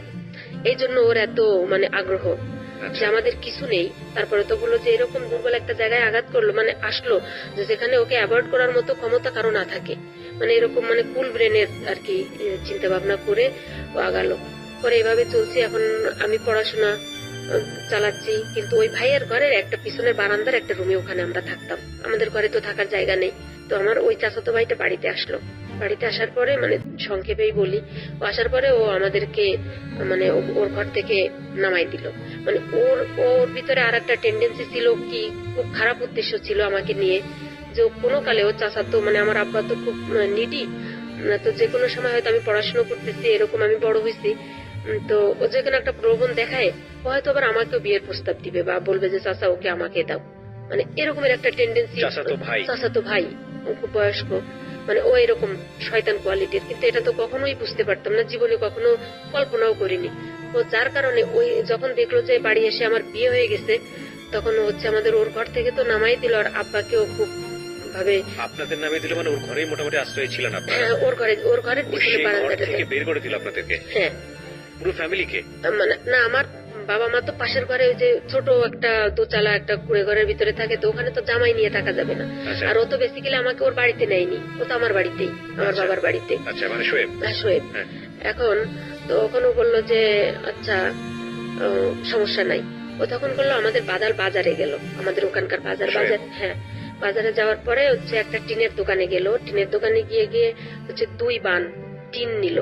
তা বললো যে আমি এই টিনটার টাকা আমি বিকেলে পৌঁছে দিচ্ছি। টিনের দোকানে কিভাবে, মানে আমি যেখানেই দেখতেছি ওকে, আমি তত অবাক হচ্ছে যে সবাইকে কেমন যেন সবকিছু, মানে কেউ ওকে দেখে না, চেনে না, কিছু না, অমনি ফট করে 2 বান টিন বাকি দিয়ে দিল। বললো যে ওই যে মানে চটা দিয়ে মোটামুটি 2 চাল করি আর বেড়া দিয়ে দিই, তো এভাবে আমরা সবাই থাকতে পারবো একটা ঘরের ভিতরে। ঘরের জায়গা তো আমাদেরই, যে ঘরের পরে কুড়ে ঘরটা ছিল আর কি, ওইটা চেঞ্জ করে ফেললো। আমি কিন্তু এত ঝড় ঝাপটার ভিতরে ভাই, আমি কিন্তু মানে পড়াশোনা বন্ধ দিচ্ছি না। আমি তখন অনার্স এই যে সেকেন্ড ইয়ারে উঠে গেলাম। হ্যাঁ, কিন্তু আমি জীবনে আমার এই যে অনার্স সেকেন্ড ইয়ারের লাইফ এই পর্যন্ত ভাই, আমি জীবনে কোনো নতুন বই কাকে বলে আমি বই পাইনি। ওই যে 6-7 যখন পড়ছি, তখন হচ্ছে আগে তো মনে করেন যে 6 একটা গ্রামার বই কিনলে ওটা দিয়ে এসএসসি পরীক্ষা দেওয়া যেত একটা বই দিয়েই। তো আমি ওই যে 7-8 বছরের পুরনো যারা 7-এ পড়ে ফেলে রাখছে বই, ওইগুলা কিনতাম সেট ধরে 30, 40, 50, 60, 70, 80 এরকম টাকা এরকম দিয়ে। তো ওরকম করে। আর হচ্ছে আমার কলেজ লাইফে এখনো খোঁজ নিলে দেখা যাবে বাগেরহাট পিসি কলেজে এ যাবৎ কালেও মনে হয় সর্বরেকর্ড হচ্ছে আমার, যে লাইব্রেরি থেকে সেমিনার থেকে বই নেওয়া। কারণ আমার তো কিনে পড়ার অ্যাবিলিটি নাই, আমি ওখান থেকে নিয়ে পড়তাম। ম্যাক্সিমাম সময় আমি লাইব্রেরিতে বসে যে নোটগুলো করতাম, এরকম টিচারদের ডিস্টার্ব করতাম। স্যাররা বসে আসছে সবাই, স্যার আমাকে এটা একটু দেখা দেন। স্যাররা মানে অবাক হতো যে এরকম স্টুডেন্টরা ডিস্টার্ব করে, কিন্তু আমি যে কেন ডিস্টার্ব করি এটা তো স্যারদের বুঝতে দিতাম না। এরকম করে পড়াশোনা চালাচ্ছি। যে স্কাউট করতে যেতাম, ওখান থেকে সনদ, এরকম করে। যাই হোক, ও করলো কি আমাকে ওই যে অনার্স সেকেন্ড ইয়ারে তখন আমাকে কিছু বই কিনে দিলাম, যেহেতু বাংলাতে। খুলনায় এসে আমাকে 7টা 8টা বই কিনে দিল। এই যে ফার্স্ট আমার জীবনে প্রথম নতুন বই ভাই, মানে পৃথিবীর মানে মনে হচ্ছে আমি পৃথিবী হাতে পেয়েছি। মানে ওর প্রতি আমার আর কোনো রাগ দুঃখ কোনো কিছু নাই। যে নতুন বই, আমি সারাক্ষণ বইগুলোর ঘ্রাণ শুনতাম, যে নতুন বই এরকম। আর চেয়ার টেবিল তো ছিল না, ওই যে মাটিতে বসে ওই যে তাল পাতার চাচে ওখানে বসে পড়তাম। আর যদি দেখতাম যে আমার অন্য চাচাতো ভাই বোনেরা পড়ছে, তো ওর ওখানে তখন তো কেরোসিনের বাতি এরকম হারিকেন ওরকম, তো ওদের পাশে গিয়ে গিয়ে আসতে ওরা জোরে জোরে পড়তো। তো আমার আবার জোরে পড়া যাবে না, আমি জোরে পড়লে ওদের ডিস্টার্ব হবে, ওদের পড়া হবে না, ওর মারা বাবারা চিল্লাপিল্লি করে। তো আমি বইটা খুলে নিয়ে শুধু চোখ বুলাতাম, মানে ওদের আলোতে। আমাদের ঘরে কেরাসিন নাই, মানে বাতি জ্বালানোর এরকম। তো যখন এই যে শোয়েব আসলো আমাদের ঘরে, তো এই কষ্টটা আর থাকলো না। ও এরকম কি করলো, আমাকে ওই যে বই কিনে দিল। বই কিনে দেওয়ার পরে এখন আমার কলেজে যেতে 20 টাকা খরচ হয় রিক্সায়। এখন রিক্সা দিয়ে বাসের জন্য দাঁড়ায় থাকা লাগে না, মানে এপার থেকে রিক্সায় যেতে পারি। ও কিন্তু কন্টিনিউ আমাদের এখানে থাকতেছে, আমাদের এখান থেকে যাচ্ছে না। তাই আমি বলি এটা তো ভালো দেখায় না, চলে যাও অথবা তুমি নিয়ে গিয়ে বা তুমি আমাকে নিয়ে কোথাও বাগেরহাটের ভিতরে একটা তোমার তো রিলেটিভ আছে থাকো। তো বললো যে না, এখান থেকে তোমার পড়াশোনা করা, মানে অনেক বুঝ দিত। এর ভিতরে হচ্ছে আমার বেবি কনসেপ্ট হয়। বিয়ের কতদিন পরে, মানে কত মাস পরে? এটা হচ্ছে 2002 সালে হচ্ছে 23 অক্টোবর আমার বিয়ে হয়। আর হচ্ছে জানুয়ারি 2004 সালের 8 জানুয়ারি আমার মেয়ে হয়। তার মানে এটা কি সিচুয়েশনাল ছিল, মানে আপনাদের ওয়ান্টেড ছিল না, আলটিমেটলি সিচুয়েশনাল হয়ে গেছে? হ্যাঁ, এটা আর ওটা তো চিন্তা করতাম না। এখন এটা যখন আপনার হচ্ছে হলো ওই শ্বশুর বাড়িতে যোগাযোগ করা, জানানো, কিচ্ছু চেষ্টা করেনি আপনার বাবা মা? জানছে, এতটুকুই জানতে পারছে যে হচ্ছে ছেলে খুব বংশীয় এবং তাদের বাড়িঘর দরজাও চিনে, এবং ওরা খুবই বড় লোক, খুবই প্রভাবশালী। এখন তো বললো যে বাচ্চা হয়ে যাচ্ছে, আপনাদের তো উচিত ছিল সেখানে গিয়ে। এই বাচ্চা হওয়ার একটু আগে বলি, তো এরকম বিয়ের কিছুদিন পরে বলতে যে 3-4 মাস পরে হঠাৎ করে একটা মেয়ে আসলো আমাদের বাড়িতে। হচ্ছে ওই যে লাবলু প্রথমে এট ফার্স্টে যে ছেলেটা পরিচয় করায় দিছিল, ওই ছেলেটা সহকারে তারপরে আসলো, এবং তখনও আমাদের বাড়িতেই। তখন লাবলু সাহেব উনি একটা মেয়েকে সাথে করেছেন। সে মেয়েটাও অনেক সুন্দর, অনেক লম্বা টম্বা নিয়ে আসলো। এখন বললো যে এটা হচ্ছে শোয়েবের বউ, এটা বললো। শোয়েবের বউ? হ্যাঁ। এখন শোয়েব তখন কোথায়? শোয়েব আমাদের ঘরে, আমি দেখলাম যে ঘরে, কিন্তু যখন ওই যে লোকজন হই হুল্লো করে, আর গ্রামে তো একটা কিছু হলেই লোকের জড়ো হয়ে যায় স্বাভাবিক ভাবে। আর যেহেতু ওই বাড়ির, আর মূলত ভাইয়া যে কথাগুলো অনেক ছেড়ে গেছি, সেই কথাগুলো হচ্ছে যখন আমার বিয়ে হলো তখন গ্রামের সবাই খুব আশা হতো। আর আমি গ্রামের ভিতরে হচ্ছে ওই যে বাল্য বিবাহ, তারপর হচ্ছে বহু বিবাহ, এগুলোর বিরুদ্ধে কথা বলতাম। আর হচ্ছে গ্রামে যে ওই যে ইনজেকশন দেওয়ার যে ব্যাপারগুলো থাকতো, যে রাত বিরেতে যে ওই কার ডায়রিয়া হলো বা কার স্যালাইন দেওয়া লাগবে, এই কাজগুলো আমি করতাম। আমি কিন্তু কোনো পেশাদারি কোনো ট্রেনিং নেওয়া না, কিন্তু কেন যেন আমি করতে পারতাম। হচ্ছে এরকম। আপনি যখন এরকম ঘটনা ঘটিয়ে ফেলেছেন তখন সবাই আঙ্গুল তুলতো আপনার দিকে। এর মধ্যে চলে আসলো আরেকটা বউ সহ। এখন কিন্তু আমি ওকে দেখলাম যে ঘরে, আমি আবার যখন ওরা আসলো বললো যে শোয়েব কই, আমি ঘরে ঢুকলাম, নাই। পরে দেখি যে লোকজন, ওরা তো সবাই রাস্তায় চলে গেছে, লোক টোক জড়ো করছে যে এই অবস্থায়। তো ওই মেয়েটা আমার সাথে যদি শান্ত স্বভাব, মানে সুস্থভাবে কথা বলতো আমার সাথে, সে আমার সাথে কোনো কথা বলেনি, বা আমি তাকে দেখতেও পাইনি, ওই যে শুধু এক নজর দেখেছি। তো রাস্তায় ওই লাবু নিয়ে চলে গেল, লাবলু। পরে কথা বললেন না মেয়েটার সঙ্গে? আমি তাকে দেখার কোনো সুযোগই আমাকে কেউ দিল না। মানে ও আমাদের বাড়ির ভিতরে মানে ঠিক 2 সেকেন্ডের ভিতরে একটা তাণ্ডব চালায় গেল। যেহেতু ওই হচ্ছে বোন সর্বহারা, যে মানে ওই যে মোস্ট, মানে এটা নাম বললেও অসুবিধা হবে না ভাইয়া, সেটা হচ্ছে বাগেরহাটে। হ্যাঁ, একেবারে উনাকে তো মেরে ফেলা হয়েছে। ওর আপন বোন। আপন বোনকে বিয়ে করেছে হচ্ছে শোয়েব, যিনি আপনার হাজবেন্ড। হ্যাঁ, এটা ভেরি টুইস্ট, ভেরি ইন্টারেস্টিং। হয়তো আজকে আমরা আমাদের অনুষ্ঠানে এই নামটা প্রচার করছি না অনুষ্ঠানের স্বার্থের জায়গাটি থেকে, মানে বিষয়টা আমি একটু সংক্ষিপ্ত করে বলছি। বেসিক্যালি শোয়েব, যিনি ওনার হাজবেন্ড, তিনি ছিলেন সর্বহারা গ্রুপের মেম্বার, এবং সর্বহারা গ্রুপের মোস্ট ওয়ান্টেড যিনি ছিলেন ওই সময়টাতে, যিনি লিডার, তার বোন হচ্ছে হলো যে ভদ্রমহিলা আপনার বাড়িতে এসছে, যে দাবি করছে হচ্ছে শোয়েব তার প্রথম স্ত্রী, রাইট? হ্যাঁ। চিন্তা করে দেখুন টুইস্ট, গল্পটা মানে গল্পের টুইস্টটা কত মারাত্মক। ওকে, এখন ওখানে বলার পরে ও মানে অনেক লোকজন জড়ো করে ফেলছে, এবং অলরেডি ওরকম কথা বলতে বলতে বের হয়ে গেল। মানে এটা জাস্ট পাবলিসিটি করার দরকার যে ওর একটা বউ আছে, আসলে, এবং বললো যে ওকে ধরতে পারলে তো ওর তো 22 টুকরা করবো, মানে এরকম কথাবার্তা বলে। বউ বলতেছে। হ্যাঁ। তো আমার কথা আর কিছু বললো টললো না, চলে গেল। এখন তো ভাইয়া মানে মনে করেন যে আমাদের আর বাকি আর কিছু থাকলো না, যে সর্বশেষ যে সম্মানটুকু ছিল বা শেষ আশা ভরসা ছিল এগুলো গেল। আব্বা ভাবলো যে মেয়েটা মানে সাডেনলি বিয়েও হলো এবং সংসারটাও ভাঙলো। 3 মাস পরের ঘটনা। 3 মাস পরের ঘটনা। ও অলরেডি চলে গেল আমার মেজো ফুপু বাড়ি। চলে গিয়ে ওখান থেকে একটা লোক পাঠালো, মানে আমার ফুফাতো বোনের মেয়েকে, যে তোমার খালাকে নিয়ে আসো। তখন জানতে পারলাম যে ওই বাড়িতে, তখন তো মনে করেন যে একেবারে ফুল রাগে এবং যে আজকেই ওর সাথে শেষ। তখন আমি বললাম, ও এর আগে কি করলো, ফুফুকে কনভিন্স করে রাখলো যে ফুফু দেখেন ও আসার পরে কিন্তু এত এত বলবে, আমার আরো বিয়ে আছে, অমুক আছে, আমি এইটা করি সেইটা করি, দেখে না পাগলের মতো কত কিছু বলে। আমি তো যে একেবারে ফুল, যা বলছে আমি সেটাই বলে দিচ্ছি। এবং ওর আরো একটা বিয়ে আছে, ওই আলী হোসেনের বোনের পরে আরো একটা বিয়ে আছে। তৎকালীন সময় আমাদের ওখানকার ডিসি সাহেব ছিলেন পিউস কস্তা। উনিও একটা মেয়েকে পছন্দ করতেন, সেই মেয়েটাকে ওই শোয়েব বিয়ে করছিল এবং মেয়েটা হিন্দু ছিল। এখন মেয়েটা হয়তো ঢাকার কোথাও কোনো একটা হসপিটালের সিনিয়র নার্স হয়ে গেছে। আজকে হয়তো যদি কোনো কারণে দৈবক্রমে গল্প শোনে তাহলে হয়তো বুঝতে পারবে। যাই হোক, এটা আপনি জেনেছেন কবে? সেকেন্ড বিয়েটার খবর জানছেন কবে? সেকেন্ড বিয়েটার খবর হচ্ছে আমি যখন আমার এই মেয়েটা মানে আমার বেবিটা যখন আমি যখন ওদের বাড়িতে যাই, ঠিক তখন এই ঘটনাগুলো আমি জানি। আমরা সিরিয়ালে যাই।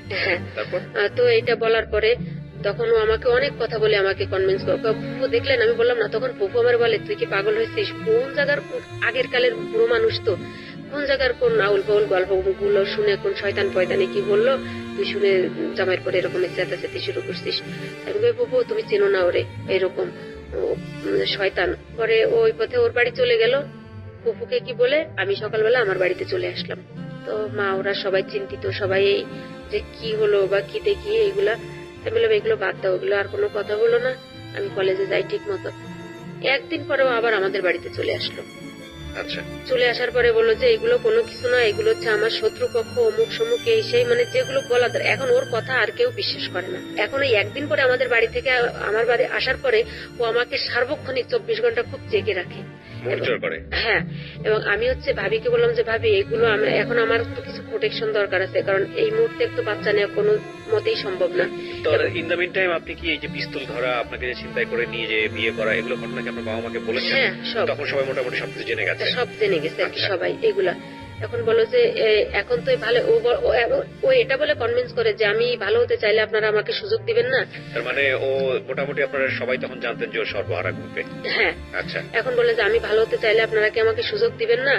আমি হচ্ছি মানে সর্বহারা এই নামটা শুধু আমার ফ্যামিলির লোকজনগুলো, আমার ঘরের লোকজন, মানে আমি আব্বা মা ছোট ভাই, ওরা তো দুইজন ছোট, পাশের ঘর আলাদাদের জানতে দিই না, কারণ ওরা আবার একটা দুর্বল পয়েন্ট পাবে, কারণ সবাই তো চিরদিন শত্রু মানে মিত্র থাকে না এরকম। তো এই শব্দটা যেন ওরা না জানে, তখন বলবে যে অমুকের একটাই জামাই, সে আবার হচ্ছে এই কোয়ালিটির, এমনি আছে যা হবার হয়েছে।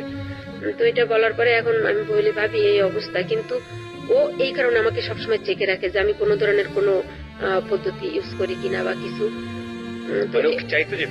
হ্যাঁ, ও মনে প্রাণে চাইতো একটা বেবি আসুক, কারণ বেবি ওর ভয় থাকতো যে কোন সময় আমি তো কখনোই ওর সঙ্গে থাকবো না, আমি পড়াশোনা করছি সিচুয়েশন বুঝেই আমি ওর থেকে ডিডাক্টেড হয়ে যাবো এরকম আর কি। এই কারণেও কিন্তু ওর মনোবাসনাই ঠিক হলো। তো এরকম করে অলরেডি তখন হচ্ছে ওই যে সর্বহারার যে লিডার, উনি তখন প্রচুর সক্রিয়, এবং বোন যাওয়ার রিপোর্ট দেওয়ার পরে যে ও তো আর একটা বিয়ে করতে ভাইয়া, তখন ওকে মারতে আসলো আমাদের বাড়িতে, আমাদের এলাকার একজন লোককে নিয়ে আসলো। ও আবার বললো কি ওই দিন সকালে আমাকে বললো যে আমি একটু বাড়ি যাচ্ছি, আমি বাড়ি গিয়ে আমি 1 সপ্তাহ পরে আসতেছি, তোমার তো এখন খুব মানে সময় তো চলে আসছে, ডেলিভারির সময়, আমি আসতেছি। এটা বলে ও তুমি ঠিক মতো খাওয়া দাওয়া গোসল টোসল করো, এগুলো সব মানে খুব টেক কেয়ার করতো আমাকে। তো আমি ওই সময় আমার বই হাতে থাকতো যে না জানি এরপরে কোনো সমস্যা হয় কিনা, আমার পরীক্ষা সামনে, ফাইনাল ইয়ারের পরীক্ষা অনার্সের। তো ওই আলী হোসেন আসলো। আসার পরে আলী হোসেন হচ্ছে একটা স্টপেজ আমাদের ওখানে পিরোজপুর আর হচ্ছে বাদালের মাঝখানে বনগ্রাম নামক একটা জায়গা আছে, ওখানে একটা ব্রিজ ভেঙে গেছে, মানে বাস আর কি 2 পাশ হয়ে গেছে, এই পাশের বাসের লোক নেমে ওই পাশ থেকে উঠে যায়, ওই পাশ থেকে নামাইতে এরকম। তো ওই মিডল পয়েন্টে ওকে ওখানে মানে অ্যাটাক করছে, অ্যাটাক করার পরে ওখানে ফায়ারিং হয়েছে, ফায়ারিং হওয়ার পরে হ্যাঁ হওয়ার পরে ওখানকার একটা ছেলে, মানে আমাদের দিকের একটা ছেলে ওকে সিস্টেমে কিভাবে যেন ওকে বিপদ সীমা আর কি মুক্ত করে দিছে, যে ভাই এইবার আপনি যান, আপনি এবার ফ্রি, এরকম ওর ভিতর থেকে। ও একদম দৌড়াতে দৌড়াতে আমাদের বাড়ি আসলো। আমি বললাম যে তুমি 1 সপ্তাহের কথা বলে গেলে এখনই চলে আসলা। তখন হচ্ছে আমার আব্বা আমারে হাতে পায়ে ধরে বলে যে এই অবস্থা, এখন ওর যে বাচ্চা এটা তো আমার বংশধর, এখন ওরা যদি আসে তো ওকেও তো মেরে ফেলবে। তখন হচ্ছে সমস্যা, তাইলে এক কাজ করেন আমি ওকে নিয়ে চলে যাই। এখন মা বলে যে এই অবস্থায় মেয়ে আমি কোথায় দিয়ে পাঠাবো, তো লোকে কি বলবে। তখন বললেন যে আমার আম্মা অসুস্থ, ওকে দেখার চাইছে, মারা যাওয়ার মতো অবস্থা, এখনই নিয়ে যাচ্ছি ওকে। এটা বলে বাড়ির ভিতর সবাইকে ওটা বলা হলো। আমি তো সেই কান্নাকাটি যে বুঝছি যে এবার তো মরা ছাড়া নির্ঘাত আর কোনো গতি নাই, একটার পর একটা দুর্যোগ। পরে আমরা আসলাম আমাদের বাজার থেকে, দুইজন দুই দিক হয়ে গেলাম। ও আমার আব্বাকে বলে যে আপনি আমাকে অন্য পথে আমার নামাই দেন এমন জায়গায় যে আমি ওই পথে আমার বাড়ি যাই, আর ওই পথে ওর খালা বাড়ি থাকুক, কালকে সকালে ওই পথে আমাদের বাড়ি যাবে, আমি ওইখান থেকে এসে ওকে ওই পথে নিয়ে যাব। এটা বলে দিল, চলে গেল। আমি আমার খালা বাড়িতে গেলাম। পরের দিন আব্বা ওকে রেখে আসলো আমার ছোট কুকুর বাড়ি থেকে, ওই পথে ওকে পাঠাই দিল। রাতে আব্বাকে একটা চিঠি লিখে দিল, বলে এটা নিয়ে আপনার মেয়েকে দিবেন, আপনি পড়েন না। আব্বা আবার ওটা নিয়ে রাতে আম্মার কাছে দিল, আম্মা আবার সকালে আমার খালা বাড়িতে গেল। এদিকে তো বাড়ি থেকে সবাইকে বলে আসলাম যে আমি শ্বশুর বাড়ি যাচ্ছি, এরকম শাশুড়ি অসুস্থ, চলে যাচ্ছি। সবাই মেনেও নিল বিষয়টা। সবাই বললো যাক, এক কাজে দুই কাজই হলো, মেয়েটার শ্বশুর বাড়িও দেখা হলো, আর হচ্ছে এখন মানে স্বীকৃতিও যেটাকে বলে। সবাই তো বুঝতো কম বেশি যে হয়তো ছেলে একা একা বিয়ে করছে, এই জন্য বাড়ি থেকে কেউ মেনে নেয়নি, বাবা গরিব এই জন্য, তো এইবারই ভালো হলো। চিঠিতে দেখি লেখা মানে বেশ উল্টা পাল্টা, যে তুমি বাড়ি ফিরে যাও, এদিকে ঝামেলা একটু মিটছে, আমি আসতেছি তোমাদের বাড়ি। এখন বলেন কেমন মানে কি অবস্থা, মানে আমার বাড়ি ব্যাগে আসতে বলে। তখন আমি তো এখন আমি অনেকটা শক্ত হয়ে যাচ্ছি আস্তে আস্তে, কত সহ্য করবেন, আর সহ্য করার আর কোনো মানে পথ নেই। তো আমি বললাম যে আমি মরি বাঁচি, আমি হচ্ছে এখন তো আর বাবা মার সম্মান ডুবানো যায় না, আমারও তো একটা ইমেজ আছে, আমি শ্বশুর বাড়ি যাচ্ছি, আমি একদিন পরে। বেবি তখন হয়নি, মানে আর 18 দিন ওদের বাড়িতে যাওয়ার ওই দিনের 18 দিন পরে বেবি ডেলিভারি হয়েছে। তার মানে চিন্তা করেন অবস্থা কত ক্রুশিয়াল স্টেজে ছিল সেই সময়তে বেবি। আর আমার পায়ে পানি চলে আসছিল, মানে অনেক ক্রিটিক্যাল, একেবারে ডিফিকাল্ট। তো এখন আমি বললাম যে তখন আমি বললাম যে মা আমি যাচ্ছি মঠবাড়িয়া, মানে নাম তো জানি, ওরা তো নামি দাবি বংশ, আমি ওখানে নেমে সব তো গল্প বলতো, মানে গল্পে গল্পে নামে নামে সবকিছুই চিনলাম, মানে চিনতাম এটা। তো আমি যাই। তখন বলে যে তুই একা যাবি, আমার কাছে 2টা কাপড়ের ব্যাগ, একটা জুতার ব্যাগ, এরকম। তো এখন আমার একটা খালা ছিল, তা বলে যে তুই একটু আগাই দিয়ে আসো। আমি তো মা আমি কোথায় যাব, কোথায় কি চিনবো। আমি বলি মা তোমার যাওয়ার দরকার নাই, খালা তুমি যদি যাবে আমার সাথে। মা বললো কি তুই একটু নিয়ে যা। তো দেখেন ভাইয়া আমার খালা কি করলো, মঠবাড়িয়া যে স্ট্যান্ডে ওখানে আমাকে রেখেই বাসের থেকে আমি নামলাম, ব্যাগগুলো নিয়ে 3টা-4টা ব্যাগ। আর ওদিকে রাস্তাঘাট প্রচুর খারাপ, মনে করেন যে পিছনের যাত্রীগুলা যে যখন গাড়িটা ঝাঁকি দেয় তখন হচ্ছে ছাদের সাথে মাথা ঠেকে যায়, এরকম অবস্থা। কিন্তু আমাকে ওই যে সুপারভাইজার একদম গাড়ির সামনের একটা সিট আছে, মানে আমি তো বোরকা পরা, তারপরে খুব অসুস্থ, মোটা, মানে আজ করতে পারছে যে উনি মহিলা এরকম অসুস্থ। তো ড্রাইভারকে বললো যে ওস্তাদ একটু আস্তে আস্তে চালান, রোগী কিন্তু। তো যথেষ্ট মানে খুব আস্তে আস্তে মানে গাড়ি চললো, অনেক দয়া করলে, যে আল্লাহর দয়া শুরু হলো আর কি। যাই হোক, আমি নামার পরে আমার খালা ওই গাড়িতেই থাকলো, উনি ওখান থেকে নামলো, নামার পরে ব্যাগগুলো রাস্তার পাশে সাইড করে রানিং আর একটা গাড়ি আসতেছে, বলে আমার আবার রাত হয়ে যাবে, আমার আবার ফেরা লাগবে, তুই একা যা, আমি চলে যাই। ভাই পৃথিবীতে মানুষ অসহায় হয়, ওরকম অসহায়, মানে ওই একদিন অসহায় হয়ে গেলাম আমি। ওই যে আমার অসহায়ত্ব শুরু। আমি চারিদিকে অন্ধকার দেখতেছি, যে আমার তো আর পরিচিত এখানে কেউ নেই, আমার এই অবস্থা। সারাদিন ওই দিন সকালে খালার বাসা থেকে শুধু 1 গ্লাস পানি খাইছি, এরপরে আর কোনো কিছু খাওয়া না। আর তো শরীরের তো এই অবস্থা। আর আমার ওই বুকের খাঁচায় ব্যথা ছিল, প্রচুর ব্যথা উঠতো রাতে বা দুপুরের দিকে। তো এই ব্যথায় আমার ওই ব্যথা আর মনে নাই। তো একটা রিক্সাওয়ালাকে বললাম যে তুমি কি অমুক বাড়ি চিনো? তা বললে অমুক অমুক বাড়ি, হ্যাঁ চিনি। তাই বলে ভাই তুমি কি একটু যাবে আমার সাথে? তখন ওখান থেকে 5 টাকা হচ্ছে ওদের ওই রিক্সা স্ট্যান্ড পর্যন্ত ভাড়া, ওখান থেকে হচ্ছে আবার মনে করেন যে 2 কিলোর মতো কাঁচা রাস্তা হেঁটে যাওয়া লাগে ওদের বাড়ি। এর ভিতরে আবার হচ্ছে সাঁকো আছে 2-3টা।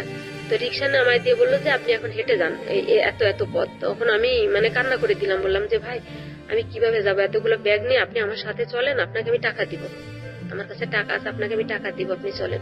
তো ওর ওই রিক্সাটা হচ্ছে ওই মানে বেড়ার সাথে যেটাকে বলে, ও তালা দিয়ে ও আমার সাথে, ওই ছেলেটা একাই সব ব্যাগগুলো মাথায় কাঁধে অমুক সমুক করে নিল, যে টাকা দেওয়ার কথা বলছি, ও আমার সাথে গেল আমাকে আগায় দিতে। তো আমি ওই বাড়িটার ভিতরে মানে জিজ্ঞাসা করতে করতে ঢুকলাম, কিন্তু যখন আমি বাড়িটার ভিতরে ঢুকি, আমার শ্বশুর বাড়ির ভিতরে, তখন একটা মহিলা আমার পাশ দিয়ে বের হয়ে যাচ্ছে হন হন করে। তো আমি বুঝলাম যে কে যেন, মনে হচ্ছে যেন কাজের মানুষের মতো আর কি। তো আমি যখন ওই বুঝলাম যে এটা শোয়েবের ঘর, মানে ও যখন যেমন বর্ণনা দিত যে এইটা আমার এইরকম আমার সামনে আমাদের ঘর, এইটা চাচার ঘর। যশোর শিক্ষা বোর্ডের চেয়ারম্যান শাহজাহান খান ছিলেন, 1996 সালে উনি রিটায়ার্ড করছেন, ও হচ্ছে ওর ভাই। আর হচ্ছে দুইটা যে সিভিল ইঞ্জিনিয়ার, ওর দুইটা চাচাতো ভাই, ওনারা ঢাকাতে। মোটামুটি ভালো সম্ভ্রান্ত ফ্যামিলি। 11টা এমবিবিএস ডাক্তার হচ্ছে ওদের ফ্যামিলিতে, 11টা এমবিবিএস, এবং হচ্ছে বোর্ড চেয়ারম্যান একজন, যুব উন্নয়নের মহাপরিচালক মানে একেবারে টপ লেভেলের আছে 2 জন এরকম, এবং প্রত্যেক ঘরের থেকে 1 2 জন বিদেশে আছে, মানে এরকম একটা ফ্যামিলি। বাড়ি যেন কোথায়? যশোর না, এটা হচ্ছে মঠবাড়িয়া। মঠবাড়িয়া জেলায়? মঠবাড়িয়া জেলা। তো একটাই ও হচ্ছে আর কি, মানে ফ্যামিলি কি গোষ্ঠী থেকে বিচ্ছিন্ন আর কি একটা ব্যক্তি, মানে ওর ছোটবেলা থেকেই নাকি ওর কার্যকলাপ এরকম। সেই ছিল শোয়েব। বাড়িতে ঢুকতে যাচ্ছেন আপনি, এবং বাড়িতে ঢোকার পরে কি অবস্থা দাঁড়াবে, এবং আপনি তখন 9 মান্থ প্রেগন্যান্ট। হ্যাঁ, এখন বাড়িতে ঢুকলাম। এখন আমি তো অসুস্থ হয়ে গেছি, 2 কিলো মানে হাঁটা, সে তো এরকম একটা ব্যাগ নিয়ে, এবং আমি তো অসুস্থ, আরো বোরকা পরা গরমে, আর নিচে আবার শাড়ি পরা, এই অবস্থা মানে সব মিলে। তো ওই যে সিঁড়িটা দেখে আমি রিক্সাওয়ালাকে বললাম যে ব্যাগগুলো এখানে রাখো, আমি বসে পড়লাম। সামনে সিঁড়ি, বাঁধানো সিঁড়ি, হচ্ছে মানে বিল্ডিং 1 তলা। আমি বসলাম, বসার পরে ওই মহিলা আবার ব্যাগে চলে আসলো, পিছনের থেকে ঘরের ভিতরে ঢুকলো, মানে ওনাকে ঢুকতে দেখলাম। তো বললাম যে এটা কারা? তো বললো যে এখন আমি কাকে, আমি কি বলবো? তখন ওই রিক্সাওয়ালা বলছে এটা আপনার বউ মনে হয়, যে নাম বললো যে শোয়েবের বউ। এইটা যখন বললো, ওই মহিলা হচ্ছে বারান্দাতে ছিল, ঘরের ভিতরে চলে গেল, গিয়ে ভাই হচ্ছে মানে 3 হাত 3.5 হাত একটা দা ওটা নিয়ে বের হলো, যে এক্ষুনি 2 টুকরা করে ফেলবো, যে ওর বউ আসলো কোত্থেকে। হ্যাঁ, ওর তো বউ আছে 2টা 3টা, ও হচ্ছে সেই বউরাও হচ্ছে আসামি, ডাকাতি মামলার আসামি, অমুক সমুক। ব্যাগ গুলা আবার কি রিক্সাওয়ালার হাত থেকে নিয়ে ছুঁড়ে মানে কাদার ভিতরে ফেলে দিল, আর মানে আমাকে মারতে যাচ্ছে, এই অবস্থা। তো অলরেডি লোকজন জড়ো হয়ে গেছে, 2-4 জন মহিলারা। আর ওদের বাড়ি খুব বর্ধনশীল, মানে হাজি বাড়ি বলে, যেটা আমার ওই পাশের বিল্ডিংটাই লাগোয়া বিল্ডিং, ওটা হচ্ছে ওই যে ইঞ্জিনিয়ারের বিল্ডিং, মানে আমার চাচা শ্বশুরের বিল্ডিং। তো ওটা বাড়ির ভিতরে কেউ ওই মহিলাকে পছন্দ করতেন। ওই মহিলা হচ্ছে ওই শোয়েবের বাবার আর কি, মানে 3য় পক্ষের স্ত্রী, এবং অনেক আগলি আর কি, যেটাকে বলে। দেখলে মনে হয় না যে এনার এই ছেলে পেলে গুলা এরকম। উনি কি মানে শোয়েবের মা ছিলেন? হ্যাঁ, ও আপন মা, খুবই একটা মানে ক্রুয়েল কোয়ালিটির চরিত্র। তো এটা বলার পরে মানে ওই গ্যাঞ্জাম দেখে আমার এখন মানে আমি আর বসে থাকতে পারছি না, মানে এখন এই মুহূর্তে যদি আমি শুয়ে না পড়ি তাহলে বোধহয় আমি মারা যাবো, আমার নিঃশ্বাস দম বন্ধ হয়ে আসছে। তো আমি মানে আর একটা মেয়ে দাঁড়ানো, আমি ওরকে 1 হাত দিয়ে ধরে, আমি যখন ওরকে ওই খাটের মানে বারান্দায় উঠে গেছি, বারান্দায় উঠে যখন খাটের সাথে বসে আমি অলরেডি ওই বোরকা খুলে ফেলছি, তখন দেখে যে মানে আমার এই অবস্থা। তখন সবাই বললো যে তুমি চিল্লাপাল্লা করো পরে, আগে এদিকে আসো, দেখো কি অবস্থা, এই বউয়ের তো ওই খারাপ অবস্থা। মানে এটা দেখার পরে, এটা বলার পরে এই ভদ্রমহিলা আর কোনো চিল্লাপাল্লা নাই তার। না, মানে আগের যে তার যে 2টা বিয়ে, মানে তার তো কোনো জায়গায় কোনো ছেলে মেয়ে নাই, বাচ্চা কাচ্চা হয়নি শোয়েবের।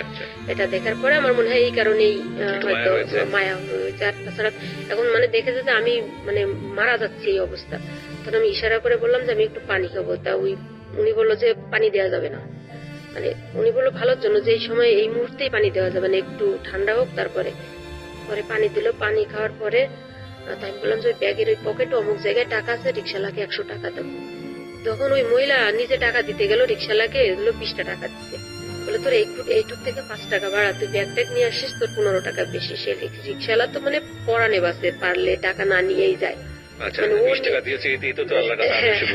মানে ও নিয়ে আসলো কেন, ওকে তারা মানে ও অলরেডি বাড়ি থেকে দৌড়। Sorry for this love, but the situation is যে যেখানে জীবন থাকে না সেখানে 20 টাকা পেয়েছি, আমি এটা চিন্তা করতেছি। বাট আমি না হা হয়ে শুনছি। আমি জীবনে এত গল্প প্রচার করেছি, যত প্রচার করেছি তার চেয়ে বেশি অনেক বেশি শুনেছি আমি, কিন্তু আজকের এই গল্পে আমার 1 সেকেন্ডের জন্য আমার মনে হয়নি কনসেন্ট্রেশন আমি অন্যদিকে দিয়েছি। আপনি যা বলতেছেন আমার কেন জানি মনে হচ্ছে আমার চোখের সামনে এগুলো সব ঘটে যাচ্ছে।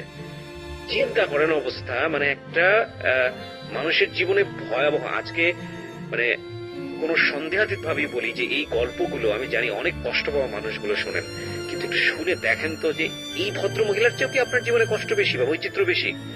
আমি শেষ কমেন্টস এখনই করবো না, আমি শেষ পর্যন্ত শুনতে চাই আসলে কি হয়েছে, তারপর কি হলো। ভাই, যে এই কথাগুলো এখন আমি ঠান্ডা মাথায় হয়তো অনেক বছর পরে আপনার সামনে এসে বলতে পারছি, মানে এর একটা একটা মানে সেন্টেন্স বলতে গেলে আমার হয়তো আমার 2 ঘন্টা কান্না করা লাগতো, মানে এরকম টাইমটা আমি পাস করে আসছি। এখন আমার মানে কান্না আসে না, মানে এটা কান্না আসে না। রাতে এখন কি করলাম, ওদের ঘরের ভিতরে আমাকে ঘুমাতে দিল একটা খাট, সেটা হচ্ছে সেই খাটের পরে উঠতে গেলে 2টা চৌকির পরে পাড়া দিয়ে উঠতে হয়, মানে এত উঁচা। মানে আগের কালের যে পঙ্খিরাজ খাট না কি যেন কিরকম বলে, মানে ওর দাদা ছিল জমিদার, মানে ওর দাদিকে বাপের বাড়ি থেকে গিফট দেওয়া হয়েছিল যে খাটটা, ওইটা এখনো আছে, সিঁদুর কাঠের খাট, ময়ূরপঙ্খী খাট, ওই ডিজাইন করা। তো মনে করেন যে আমার মাজা সমান তার পয়া কেটে ফেলছে, এখনো সে অতখানি লম্বা ওই খাটটা। যাই হোক, তো ওই খাটটার পরে আমাকে একটা বিশ্রী অবস্থা। তো আমি শুয়ে আছি, এখন শুয়ে থাকার পরে এখন উঠলো কতক্ষণ, বলো যে আপনি ওই আমার ননদরা বললো যে একটু আসেন খেয়ে নেন একটু। শোয়েব কিন্তু আর নাই, ওর কোনো ঠিকানা মিকানা কিচ্ছু জানি না কোথায় আছে। আমি কিন্তু একা যে জিদ করে চলে আসছি, যে পরে আমি যখন গেলাম খেতে, তখন ওই যে পিছনে ওদের ডাইনিং টেবিলে খেতে দিল, তখন আমি ভাতটা দেখে আমি খুব খুশি হলাম। আর আমার প্রচুর খাওয়া ছিল তখন, মানে খাবার প্রয়োজন হয়, খুব খাওয়া ছিল, হ্যাঁ এত পরিমাণ খাওয়া, মানে অল্প ভাত দেখলে আমার কান্না চাপতো যে এই ভাতগুলোতে আমার হবে না, আমার আরো লাগবে। আর মায়ের কাছে থাকা তো একটা অস্বাভাবিক ব্যাপার, আরো মা কখন খাবো এটার জন্য ট্রাই করতো যে আর একটু খাক। এখন দেখলাম যে প্লেটে একটু ভাত দিচ্ছে একটা ডিম ভাজা। আমি এইভাবে বর্ণনা দিচ্ছি এই কারণে যে আমি যখন ভাতটা হচ্ছে আমি মানে এক জায়গায় করলাম, মানে হাত কাঁচানি দিয়ে দেখলাম যে প্লেটটা মাঝখান থেকে ফাটা, এরপর একটা ভাঙা একটা প্লেটে আমাকে খেতে দিচ্ছে। তো ওটা দেখে ভাই আমার এমন কষ্ট, এমন দুঃখ লাগলো যে বলার মতো না, যে এত প্লেট দেখতেছি শোকেজের ভিতরে, এরা খাচ্ছে, অথচ আমাকে একটা কি বলে ভাঙা একটা প্লেট আমাকে খেতে দিল, আমি কি এতই নগণ্য? তো আমি একটা অজুহাত দিলাম, আমি বললাম যে আমার খুব পেটে ব্যথা করছে, আমি এখন আর খাবো না। মানে আমি একটা ভাতও মুখে দেইনি আর কি, আমি উঠে আসলাম ওইটা দেখে, ওই প্লেট। আমি ওদের বুঝতে দিলাম না যে আমি ভাঙা প্লেটের জন্য খেলাম না আর কি। আমি তখন মনে প্রাণে চাইছি যে আমার যে বাচ্চাটা আসুক, এটা যেন জীবিত না আসে পৃথিবীতে, ভাইয়া আমি এটা চাইতাম। This is the hardest and cruelest reality, প্রিয় শ্রোতা। এই জন্যই আমরা বলি যে নাটক উপন্যাসে যা হয় বাস্তবতা তার থেকে শত কোটি গুণ ভিন্ন। এই মা সারাটা জীবন ধরে একটা মেয়ের সবচেয়ে কি বলা যেতে পারে ওয়াইল্ডেস্ট, ন্যাচারাল এবং সবচেয়ে কাঙ্ক্ষিত স্বপ্ন থাকে একটা মেয়ের বয়সন্ধির পর থেকে, যে সে মা হবে। সবচেয়ে বড় স্বপ্ন সেটা।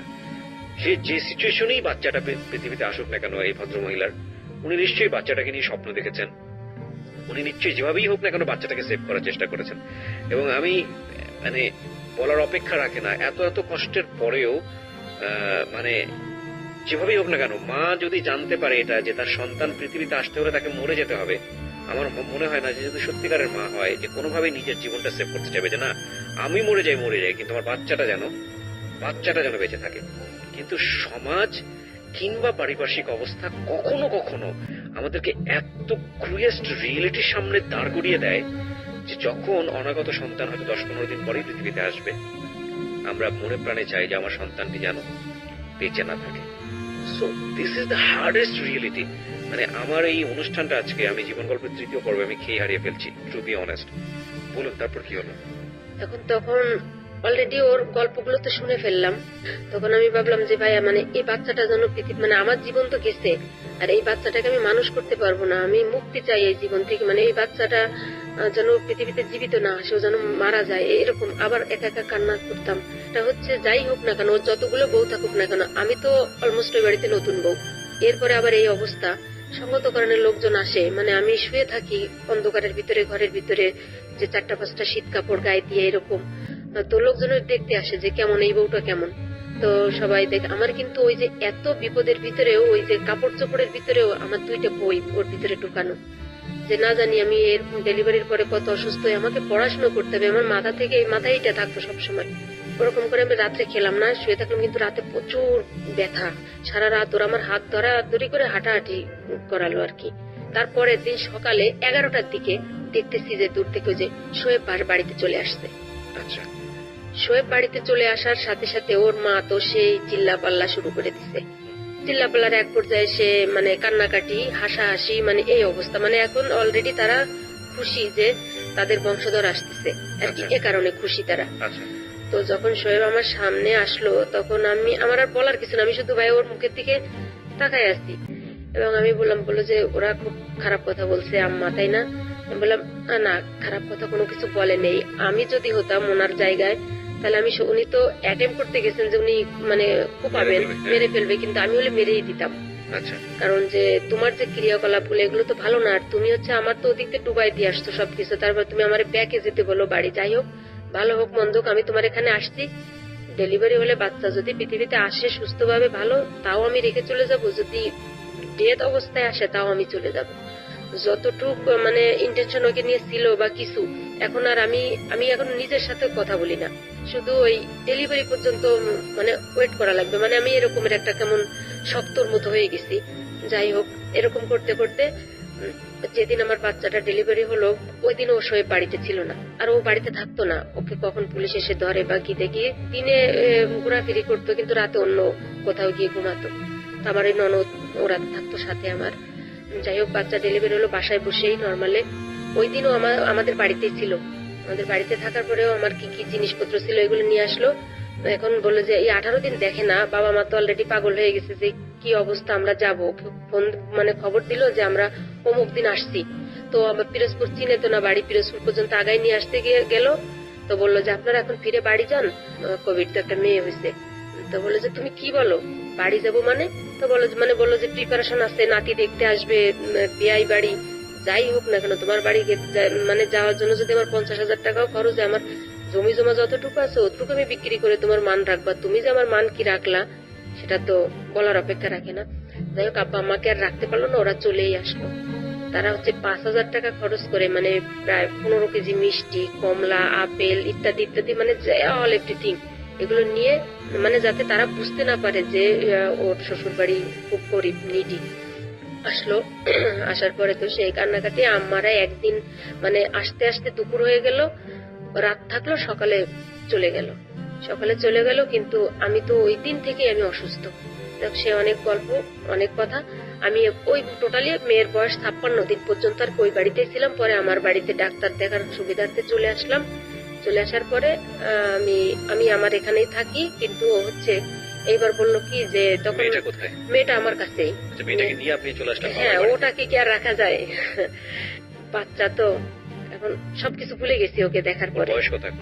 ও এখন এবার 7-এ ফাইনাল দিচ্ছে। মানে ও গল্পটা শুনছে, ওকে জানে আজকে আপনি যা এগুলো বলছেন এখানে?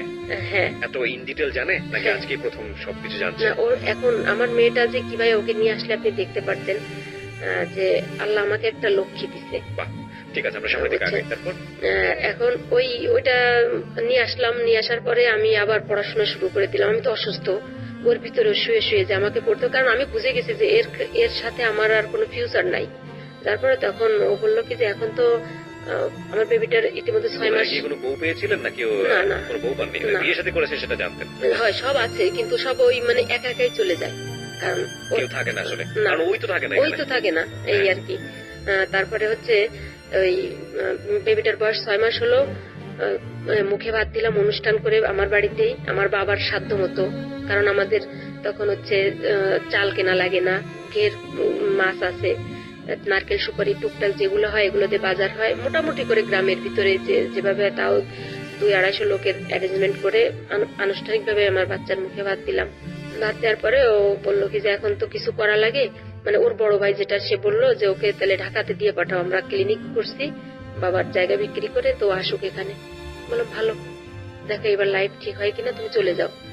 দিয়ে পাঠালো। তখন অলরেডি আমার অনার্স পরীক্ষা শুরু হয়ে গেল, ফাইনাল ইয়ারের। আমি পরীক্ষা দিচ্ছি। ও যাওয়ার পরে 1 মাসের ভিতরে 3 বার বাড়িতে আসলো, বাচ্চা রেখে আরো থাকতে পারছে না। তো বললো যে পরীক্ষাটা হোক তারপর নিয়ে যাবো। তখন আমার ওই বড় ভাসুর যা বলে, ওর বড় ভাই বললো যে আমার শাশুড়িকে যে তোমার ছেলে বউ ঢাকায় নিয়ে আসো, কারণ এই ক্লিনিক রেখে ব্যবসা, নতুন ব্যবসা রেখে এরকম বারে বারে যাওয়া এটা ব্যবসার জন্য ক্ষতিকারক। তা বললো যে বউর তো পরীক্ষা দিক তারপরে যাক। এখন ভাই ওই যে পরীক্ষা তো হলো, মানে মাস ব্যাপী 1.5 মাস বসে পরীক্ষা হলো, কম্প্রিহেন্সিভ টোটালি 1.5 মাস লাগলো। আমি বললাম যে আজকে তোমার পরীক্ষা শেষ। ও চলে আসলো। আমি বললাম তাহলে চলো আমরা কালকে ঢাকায় যাই। এখন সে আমাকে আর ঢাকায় নিবে না।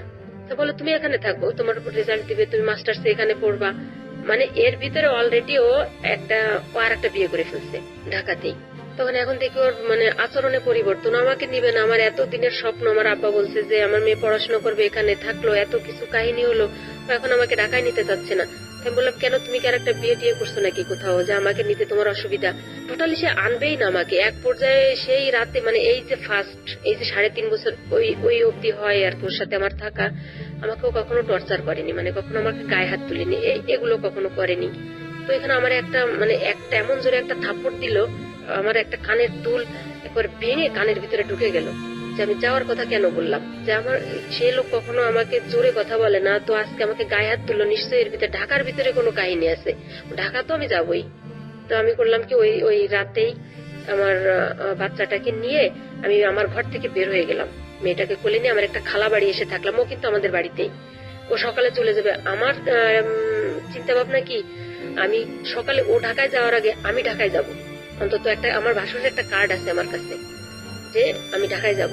যাই হোক, এক পর্যায়ে সবাই বললো যে তাহলে ওর চেতাচেতিতে যুক্তি আছে, তা তুমি এখন ওকে নিবে না, কারণ এখন ওখানে কি করবে? তুমি ওকে পার্মানেন্ট ভাবে না নিতে পারো, তুমি বেড়ানোর জন্য ওকে নিতে পারো, যে তোর পরীক্ষা হয়ে গেছে, ওর রিক্রেশনের দরকার আছে, নিয়ে যাও।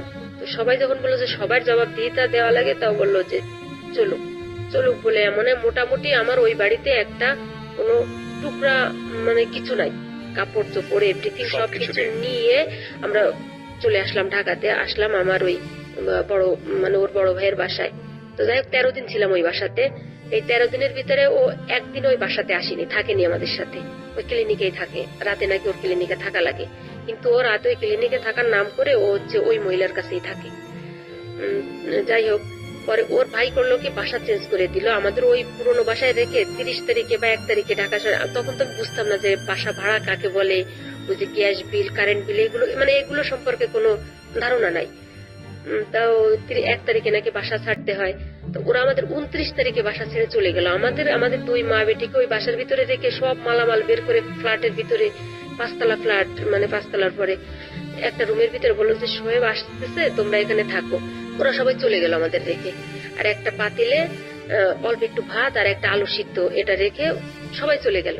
তো শোয়েবকে এটা ক্লিনিকে গিয়ে বলে যে আমরা ওদের রেখে চলে আসছি, আমরা বাসা ভাড়া, তুই বাসা দেখে আর কি এখন নিজের মতো করে থাক।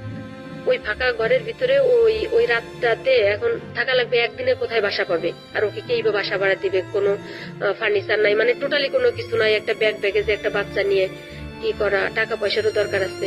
ভাইয়ের সাথে আর কি ওর অলরেডি জ্ঞানজাম হয়েছে, এটা আমি জানি না, এই কারণে ওর ভাই এই ডিসিশনটা নিতে বাধ্য হয়েছে আর কি, কারণ ওর তোর ক্যারেক্টার ভালো না এ কারণে।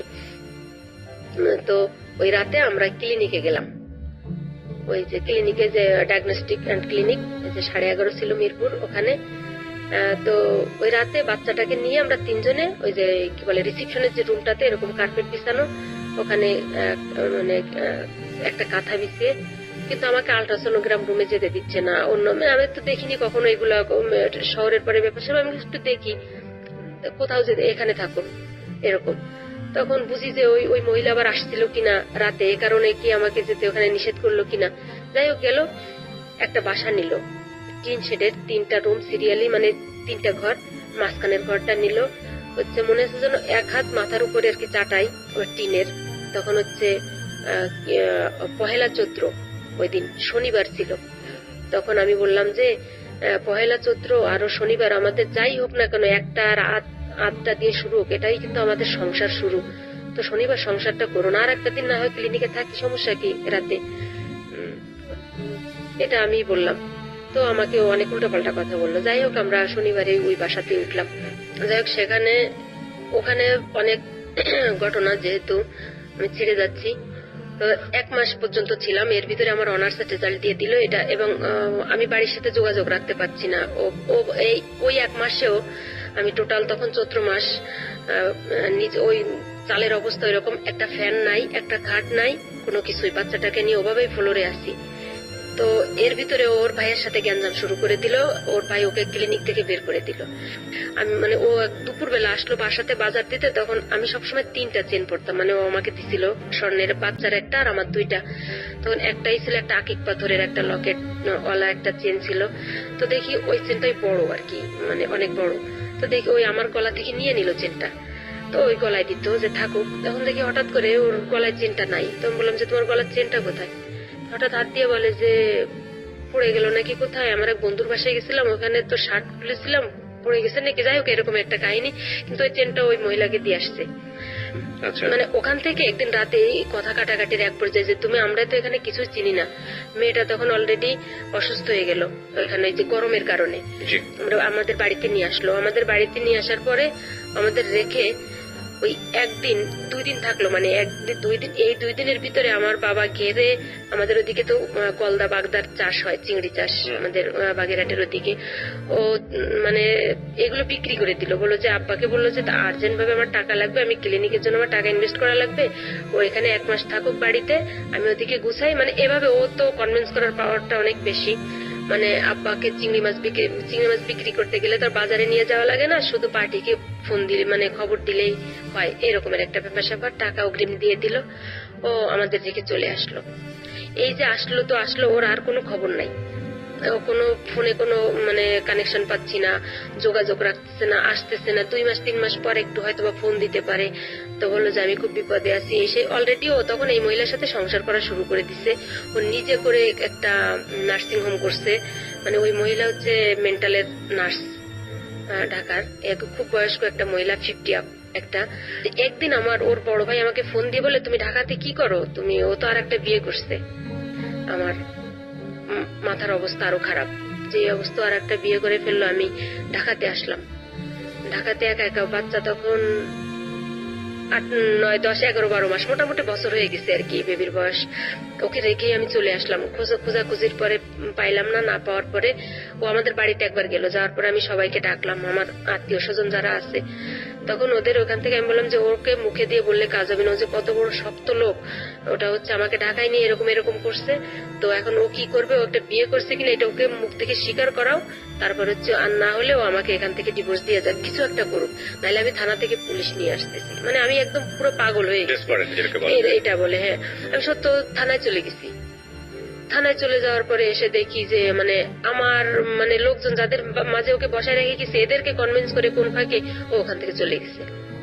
এটা করার পরে এক পর্যায়ে আমি একা একা খোঁজ করার জন্য, তখন আমার একটা চাকরির অফার আসলো হচ্ছে আশা এনজিওতে।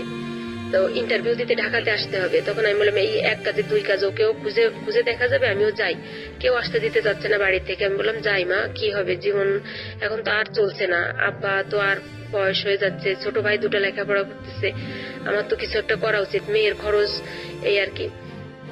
তো আমি আসলাম ঢাকায় এসে হচ্ছে ওকে ওই ক্লিনিকে পেলাম না, মানে যেটাতে প্রথমে ছিল, ওইখান থেকে লোকজনের কাছে খবর নিয়ে একটা জায়গায় গেলাম, ওখানে ওকে মানে পেলাম।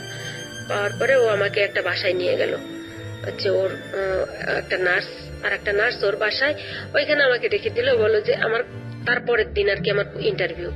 তো ইন্টারভিউ দিয়ে আমি বাসাতে আসলাম, ওই বাসাতে। তো আমি বললাম তুমি কোথায় থাকো, আমি সেখানে যাব। তো বললাম আমি একটা মেসে থাকি। আমি বলছি তাইলে সেখানে আমি যাবো, অন্তত দেখে আসি, অন্তত তোমাকে যদি খুঁজে না পাই অন্তত জায়গাটা তো চেনা থাকলো, এরকম। আমি আর কি ওই দিন বাড়ি চলে যাবো এরকম চিন্তা ভাবনা। তো ও কোথায় থাকে একটু দেখে যাই। এক পর্যায়ে ও না আমাকে নিলই না, না নেওয়ার পরে হচ্ছে আমি যখন জোরাজুরি শুরু করলাম, ওই বাসাতেই বসে ও আমাকে মানে খুব মারলো। সেই মারির কারণে এখনো আমার এই যে ডান চোখটা হচ্ছে আমার প্রচুর সমস্যা হয়, অনেক সময় চোখে ঝাপসা দেখে এই অবস্থা মানে হয়ে যায়, মানে রক্ত নাক থেকে মুখ থেকে এরকম রক্ত বের হয়ে গেল। তো ভাইবার আগের দিন, হ্যাঁ ভাইবার আগের দিন ওইখানকার লোকজন আবার দেখলো পাশের ঢাকা শহরে, তো ওটা পুলিশ ডাক দিল যে এই মেয়েটাকে মেরেই ফেলবে, এই অবস্থা। পুলিশ আসার পরে ও পুলিশদেরকে অনেক হাতে পায়ে ধরলো, বললো যে না সমস্যা না, আমি বললাম যে তখন আমি বললাম এই একটা সুযোগ। আমি বলে ও না আমাকে এরকম ওর বাসায় নিতে চাচ্ছে না, আমি তো আর ওয়াইফ, যে বাচ্চাও আমাকে এখান থেকে আমার বাড়ি পাঠাবে। বেবিটা নিয়েও গিয়েছিল? হ্যাঁ, ওকে আর কোথাও রাখি না। আচ্ছা, সবসময় সাথে করে, সবসময় বেবির সামনে এই ধরনের আচরণ করছে? হ্যাঁ। বলে যে তাহলে তুই এখানে মুসলেখা দে, পুলিশে বলছে যে তুই এটা নিয়ে যাবি তোর বউকে সাথে করে, আর ও যদি নেক্সট টাইম এসে আমাদের কমপ্লেন করে যে তুই ওকে বাসায় নিসনি, তাহলে কিন্তু একটা মামলা হবে, তোরে কিন্তু অ্যারেস্ট করবো। তো আমি এই তো সুযোগ, আমি তখন ওটা একটু পুলিশের ওর খুব ভয়, কারণ ওর তো বিগত দিনের ইতিহাস তো ভালো না, রেকর্ড, এই কারণে ও আমাকে বাসায় নিয়ে গেল। কিন্তু বাসায় যাওয়ার পরে যা দেখলাম, তখন হচ্ছে ভাইয়া মনে হচ্ছে যেন আমি একসাথে 3টা মারি, বেবিটাকেও মারি, ওকেও মারি, আর যাকে দেখলাম তাকেও মারি। সেই মহিলাকেই, মানে ওর যে পরবর্তী যে সংসার, সেখানে আমাকে নিয়ে গেল। নিয়ে যাওয়ার পরে তো সেইখানে যা হয়, প্রাথমিক পর্যায়ে চিল্লাপাল্লা, গ্যাঞ্জাম, অনেক কান্নাকাটি, আমি শুধু কান্না করতেছি। তখন খোঁজ নিয়ে দেখলাম ওই মহিলার একটা ছেলে আছে, তখন ছেলেটা প্রায় ছেলে মানে কি ওই মহিলার আগের ঘরে, হ্যাঁ 15-16 বছর বয়স ছেলেটার, এরকম অবস্থা। তাই আমি বললাম তোমার তো মানে যেটা বোঝানোর দরকার যে তোমার তো সংসার আছে, ছেলে আছে, আমার মেয়েটাকে বাপারা করো না, আমাকে স্বামীহারা করো না, আমরা খুবই অসহায়। তো উনি কোনো কথা আর কি শুনলেন না, আমাকে ওই মানে ক্লিনিক নিচতলাতে, ওরা থাকে 3 তলায়, আমাকে রুমে নিয়ে গেল। রুমে নিয়ে অলরেডি আমাকে আটকাই দিল। এখন আমি না জিদের কারণে বা কষ্টে দুঃখে আমি কোনো কিছুই খাচ্ছি না। আমার মনে আছে ভাইয়া 7 দিন পর্যন্ত আমি শুধু বাথরুমে গেছি আর পানি খাইছি। মেয়েটার কি অবস্থা? মেয়েটাকেও যে টুকটাক খাবার দিচ্ছে, মেয়েটাকে খুব আদর করতেছে, কারণ মেয়েটা ছাড়া কিছু বোঝে না, মেয়েটাকে খুব আদর করতেছে। কিন্তু আল্লাহর অশেষ রহমত, মেয়েটা তো তখন বুকের দুধ খায়, তো আমার দুধেও কম পড়তেছে না। কিন্তু আমি কিন্তু কিছু খাচ্ছি না, শুধু বাথরুমে যাই আর পানি খাই, ওদের ঘরে সিদ্ধ করা পানিও আমি খাই না। এটা মানে আর আমি ফাঁক খুঁজতেছি যে কখন আমি বের হবো এখান থেকে, ও আমাকে যেতে দিচ্ছে না। কিন্তু মা ওকে ফোন দিছে, তো বলো যে বেশি যদি আপনারা চিল্লাপাল্লা করেন হচ্ছে ওরে ঢাকা শহরে মেরে ম্যানুয়ালের ভিতর ফেলে দেবো, আপনারা আর ফোন দিবেন না। এটা বলার পর তো আব্বা আমার কি অবস্থা হয় সেটা তো বুঝেন। তো একদিন আমি একটু শুয়ে আছি, ওরা দুপুরে কেউ নাই বাসায়, হঠাৎ করে দেখি যে ওরা দুজনেই চলে আসছে। চলে আসে মানে আমি একটু ঘুমের মতো, বাচ্চাটা পাশে নিয়ে আমি একটু ঘুমের মতো আসছি, মানে আর তো পারি না, ক্লান্ত হয়ে গেছি। হঠাৎ আমার হাতে ব্যথা পাচ্ছি, মানে খুব। ওরা আমাকে ইনজেকশন পুশ করতেছে, যে ওই মহিলা তো মেন্টালে চাকরি করে, ওইখান থেকে ওই যে এরকম কিছু জাতীয়, যে মানে আমাকে একদম টোটালি মানে মেন্টালি ডিসঅর্ড করে দিবে, এরকম একটা ইনজেকশন আমাকে পুশ করার, মানে একজনে হাত ধরা আর একজন মানে মাত্র নিডেলটা একটু ঢুকাইছে, এই অবস্থা। তখন আমি এক লাফ দিয়ে উঠে বসছি। তখন বলে কি করবো, যে আপনি অসুস্থ, এই জন্য আপনাকে সুস্থ করার জন্য। তাহলে তো আমি তো সুস্থ মানুষ, আমাকে হুশ অবস্থায় দিতে হবে, আমি তো ঘুম। এগুলো কি দেখি, মানে জোরাজুরি করতেছে আমি ওষুধটার নাম দেখার জন্য। তো এক পর্যায়ে জানালা থেকে ফেলে দিল। তা আমি এবার ওই যে মানে ওয়ালের সাথে আঙুল মানে ঠেকনা দিয়ে, মানে যাতে ওষুধটা বাইরে চলে যায়, এরকম মানে ধস্তাধস্তি হচ্ছে এক পর্যায়ে। তখন আমি বুঝলাম যে ওরা আমাকে কিন্তু মেরে ফেলবে, আমাকে এখান থেকে বের হওয়া লাগবে। আর কোনো চিল্লাপাল্লা করলে কোনো আশেপাশে লোকজনও দেখতে পাচ্ছি না, এই অবস্থা। সকালবেলা ওই মহিলার হচ্ছে নাইট ডিউটি, ওই মহিলা তো নাইটে চলে গেছে, ও সকালবেলা উঠে হচ্ছে ওয়াশরুমে গেছে, ওয়াশরুমে গেছে। আমি এই ফাঁকে মানে আমার কাছে 12 টাকা না 13 টাকা এরকম ব্যাগে একটা কি ছিল, আর মেয়েটাকে কোলে নিয়ে আমি একদম শুধু বোরকাটা পরছি, আর ওই ব্যাগটা মানে খালি বাচ্চার যে একটু কাপড়ের একটা নেটের ব্যাগের ভিতরে 2-3টা কাপড় নিয়ে আমি ওইখান থেকে বের হয়েছি। বেরোয় বাইরের থেকে সিট কিনে দিয়ে দরজার, যে আমি বের হয়ে একদম আর্লি ইন দ্য মর্নিং আমি বের হয়ে রাস্তায় বের হয়ে চলে আসি। বের হয়ে চলে আসার পর একটা সিএনজিকে বললাম যে যাবেন নাকি, যে সায়দাবাদ। ওই বললো যে হ্যাঁ যাবো। সায়দাবাদ নিয়ে আসলো আমাকে। আমার কাছে কিন্তু কোনো টাকা নেই, 150 টাকা তখন সিএনজি ভাড়া চাইলো আমার কাছে। তখন আমি এইটুকু বুঝলাম যে আমি স্ট্যান্ডে আসার পরে আমাদের পরিচিত রুটের গাড়ি, আমি চিনবো লোকজন, ওদের কাছ থেকে আমি হেল্প নিব। তো আসার পরে আমাদের কাউন্টারে গেলাম। কাউন্টারে আমি বললাম যে আমি এরকম সমস্যায় পড়ছি, আপনি হচ্ছে আমাকে টাকা দেন, আমি হচ্ছে ওখান থেকে আমি পেইড করবো, আমার আব্বা ওখানে আছে। তো ওটা দিল, ওই টাকা দিয়ে সিএনজি ভাড়া দিয়ে দিলাম। আর বললাম যে আমি গাড়িতে যাব, আমাকে টিকিট করে দেন, ওখান থেকে আর কি সব টাকা আপনাকে পে করে দিব। অলরেডি ওইখানের ফোন থেকে, আমরা যে বাজারের নাম্বারে ফোন দিই, ওইখান থেকে ফোন দিলাম যে ব্যস্ত, বাড়ি খবর পাঠাও ভাই, যে আমি আসতেছি, সাইনবোর্ড যেন আব্বা টাকা নিয়ে থাকে। যাই হোক, এরকম করে আমি মেয়েটাকে নিয়ে বাড়ি চলে আসলাম। বাড়ি আসার পরে হচ্ছে আমি মামলা করে দিলাম। মামলা করে দেওয়ার পরে, মামলা করতে গেলে টাকা লাগে, সে অনেক অনেক ইতিহাস। কিন্তু এক পর্যায়ে পুলিশরা মামলা করলেন 6-এর প্রথম দিকে, 2006 সালের প্রথম দিকে মামলা করলেন। মামলা করাটা কি অতটা সহজ ছিল? হ্যাঁ, মামলা করাটা তখন অলরেডি সহজ ছিল না।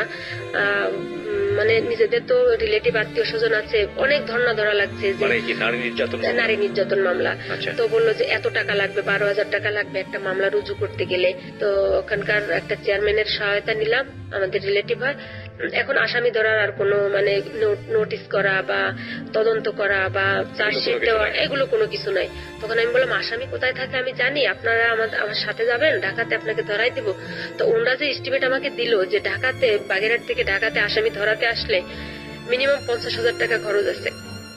একটা গাড়ি নিয়ে আসতে হবে, ওখান থেকে ফোর্স নিয়ে আসতে হবে, প্রথম দিন যদি না পাই দ্বিতীয় দিন ওদের জন্য ওয়েট করতে হবে, তাদেরকে হোটেলে রাখতে হবে, তাদেরকে টাকা দিতে হবে, মানে এইসব মিলে 50,000 টাকার একটা অ্যামাউন্ট আমাকে বললো যে এই টাকা খরচ আছে তোমার।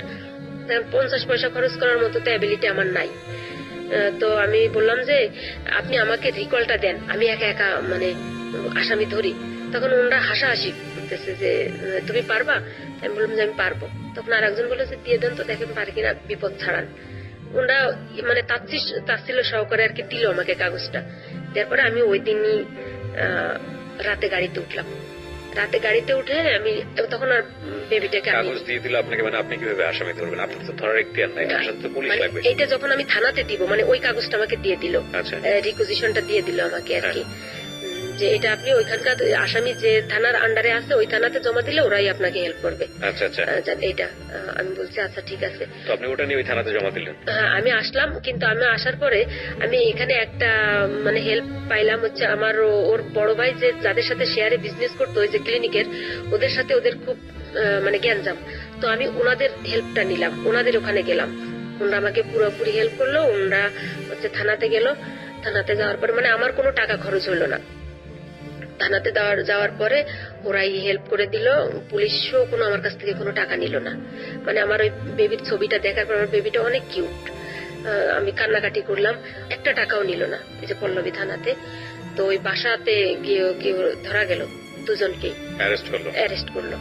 অ্যারেস্ট করার পরে ওরা অনেক মানে ওই মহিলার গলায় গহনা টহনা ছিল, ওরা আমাকে দিয়ে দিল, বললো যে এইগুলো নিয়ে আপনি আমাকে ছেড়ে দেন, আমি ওকে ডিভোর্স দিচ্ছি এখনই। তখন আমি ওইগুলো ধরে আবার মানে ফিকা ফেলে দিলাম, বললাম যে আমার মানে কোটি টাকার জীবনই শেষ হয়ে গেছে, সোনা দানা দিয়ে আমি কি করবো? তুমি তো আমাকে বলছিলে যে তুমি 15 দিনের ভিতরে ওকে ডিভোর্স দিয়ে দেবে, তুমি দিব্যি বহাল তবিয়তে সংসার করতেছো, আমার তো কোনো খোঁজ খবর নেয় না, বাচ্চাটার কোনো খোঁজ খবর নেয় না। এটা বলার পরে তখন ওই থানার ওসি মানে তখন উনি বললেন যে তোমার কিন্তু ওইগুলো আনলে তোমার নামে কিন্তু কোনো কেস হইতো না, কারণ ওরা তোমার কিন্তু স্বেচ্ছায় দিয়ে দিয়েছিল, দেখলাম যে তুমি ওইগুলোর লোভী না। মানে ওই কোন সেন্সে বলছে আমি জানি না। তো যাই হোক, ওখান থেকে আমি আবার চলে আসলাম।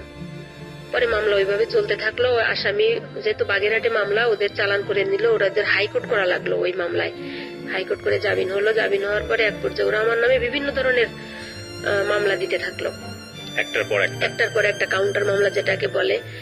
তো আমি বাড়িতে, বাচ্চাটার তখন হচ্ছে 2.5 বছর অলরেডি হয়ে গেছে, মামলা এরকম ঘুরতেছে। হঠাৎ করে একদিন রাতে আমার বাড়িতে পুলিশ গেল, মানে সবে মাত্র একটু শুইলাম, এর ভিতরে শীতের রাতে, তাও আবার ও জামিন থেকে বের হয়ে আমার নামে যে একটা মামলা দিল ওটার অ্যারেস্ট ওয়ারেন্ট বের করে থানা থেকে আমাদের পুলিশ নিয়ে এসে আমার ছোট ভাই তখন এসএসসি পরীক্ষা দিবে, আমার আব্বা আর আমাকে নিয়ে গেল। এটা বলে নিয়ে আসছে যে এটা হচ্ছে আমার বাসায় কাজের বুয়া ছিল, হচ্ছে ওর ভাই আর বাবার সহযোগিতা আমার বাসার মালামাল চুরি করে নিয়ে আসছে। বুঝতে পেরেছি, মানে আপনাকে হ্যারাস করার চেষ্টা করতেছে। এটা তো জানি না। তখন থানাতে অলরেডি মানে আমার এলাকায় আমার একটা, তো আগেই বলছি, আমার শিক্ষা খাতে বা আমার হচ্ছে মানে এই যে সোশ্যাল যে কাজগুলো ওয়েলফেয়ার, এই কারণে আমার একটা পরিচিতি ছিল। তো ওসি সাহেব দেখলো, মানে যে কোনো প্রোগ্রামে তো যেতাম, তো ওসি সাহেব দেখে বললো যে আজমিরা তুমি? তো আমি বললাম যে এইটা এই অবস্থা, এই ও আমার হাজবেন্ড হয়, এই মামলা। আসামি যেহেতু ধরে নিয়ে আসছে, স্যার তো আসামির সামনে নাই। তো ওরাও রাতে পালায় ওখান থেকে, থানা থেকে চলে গেল, কারণ ওদের নামে আরো মামলা আছে, ধরবে। ওরা চলে আসলো, আমার সকালে কোর্টে চালান দিল আমাদের 3 জনে, আমাদের ওদিন জামিন হয়ে গেল বাগেরহাট কোর্টের থেকে। এক পর্যায়ে সবাই আমাকে বললো, ইতিমধ্যে আমার অনার্সের রেজাল্ট হয়ে গেল, আমি মাস্টার্সে ভর্তি হয়ে গেলাম। মাস্টার্সে ভর্তি হওয়াকালীন মানে আমার একটা কলেজে চাকরি হলো, ওখানে কলেজটা এমপিও হয়নি। তো বললো তোমার এখন একটা স্ট্যাটাস আছে, এই যে কোর্টে আসা যাওয়া করো, দেখো ওরা মিউচুয়ালের কথা বললে। হ্যাঁ, এখন শেষ পর্যন্ত মামলা তুলে নিলাম। এই অবস্থাতে আর কি এখন ডিভোর্স দিয়েছেন না? হ্যাঁ, ও তো ডিভোর্স যেহেতু মিউচুয়াল হলো, তো ডিভোর্সের মাধ্যমে। কত সালে ডিভোর্স হলো? এটা হচ্ছে সাল 2008 শেষের দিকে। সো ওটা মিটে গেল এবং জি। পরবর্তী সময়ে আপনি যেভাবেই হোক না কেন জীবন সংগ্রামে এগিয়ে গেছেন। আপনার একটা জব হয়েছে, আমি যতদূর জানি আপনি কাজ করছেন, আপনার ফ্যামিলিকে দেখার চেষ্টা করেছেন, আপনার বাবা মা ভাই এদেরকে দেখার চেষ্টা করেছেন প্রতি মুহূর্তে। এবং আপনি সেকেন্ড বিয়েও তো করেন বোধহয়, না? কত সালে? 11-12 শেষের দিকে। 2012 সালের শেষের দিকে। আপনি এখন এই সংসারেই আছেন। জি। আচ্ছা, তো সামহাউ আগের যে জীবন, সেই জীবনের চেয়ে এই জীবনের তো নিশ্চয়ই একটা পার্থক্য আছে। আপনি হ্যাপি অবশ্যই। কিনা? হ্যাঁ, আমি হ্যাপি। এখানে হ্যাপি হওয়ার মূল আর একটা কারণ আছে, জি। যে এ হচ্ছে আমার সবকিছু জানে এবং এটা আমার ফিউচার লাইফের গাইড। ওর সাথে আমার এই সম্পর্ক এরকম খারাপ হওয়ার পরে আমি কোনো বাবার কোলে কোনো বাচ্চা দেখতে পারতাম না। ভাবতাম যে পৃথিবীতে সমস্ত বাচ্চার বাবাগুলো মারা যেত, আমার বাচ্চার বাবা, আমার বাচ্চা তার বাবার কোলে উঠতে পারতেছে না। ও বাবার আদর কাকে বলে, বাবা ডাকটা কাকে বলে ও বোঝে না। কারণ 6 মাস বয়সের থেকে তো ওর কাছ থেকে ও মানে বিচ্ছিন্ন। মানে আমার এই হাজবেন্ডকেই ও বাবা হিসেবেই জানে, ওইকেই প্রথম ওই বাবাটাকে ওকে জানে। মানে ওকে আমি এত কষ্টের ভিতর থেকে ওকে আমি খুব ভালোভাবেই মানুষ করছি এই পর্যন্ত। তো ওর ফ্যামিলি এটা খুব মেনে নিছে। এখন বললো যে দেখো, ও ঢাকায় এসে আমার চাকরির সুবিধায় ওর সাথে পরিচয়। তো বললো যে যতই কি জব করেন? হ্যাঁ, জব করতেন, এখন অবশ্য একটা বিজনেসের ভিতরে আছে। তো বললো যে যতই যা বলো না কেন, একটা মানুষের একটা পুরুষের দরকার আছে একটা কুটির। কারণ যেহেতু তুমি তোমার বাবা মার জন্য এখন করতেছো, তোমার ভাইয়েরা আছে, তাদের সংসার হবে, কতদিন তুমি এভাবে থাকতে পারবা জানি না। উনি আপনাকে মোটিভেট করেছেন এই মোটিভেট এটার করছে। জন্য। এখন ভালো মানে আমার কাছে মনে হয়েছে 1 থেকে 1.5-2 ঘন্টা আমি একটা পুরো ফ্লোর মধ্যে ছিলাম। জীবন যে কতটা মানে ভালনারেবল হতে পারে, কতটা ভয়াবহ হতে পারে, কষ্টনীয় হতে পারে, কিন্তু আপনি কখনো হাল ছাড়েননি, আমি যেটা দেখেছি। এই মানুষটাই আপনি আপনার সংসার চালাচ্ছেন, আপনার বাবা মাকে দেখতেছেন এবং আপনি একটা যাই হোক না কেন একটা সংসার জীবনে আছেন, যেটা আপনার প্রথম সংসার জীবনের চেয়ে অনেক ভালো। অনেক ভালো। এখন যে শ্বশুর বাড়ির ফ্যামিলিটা, এরা মানে বর্তমান বাংলাদেশের প্রেক্ষাপটে খুব প্রথম সারির লোক এরা।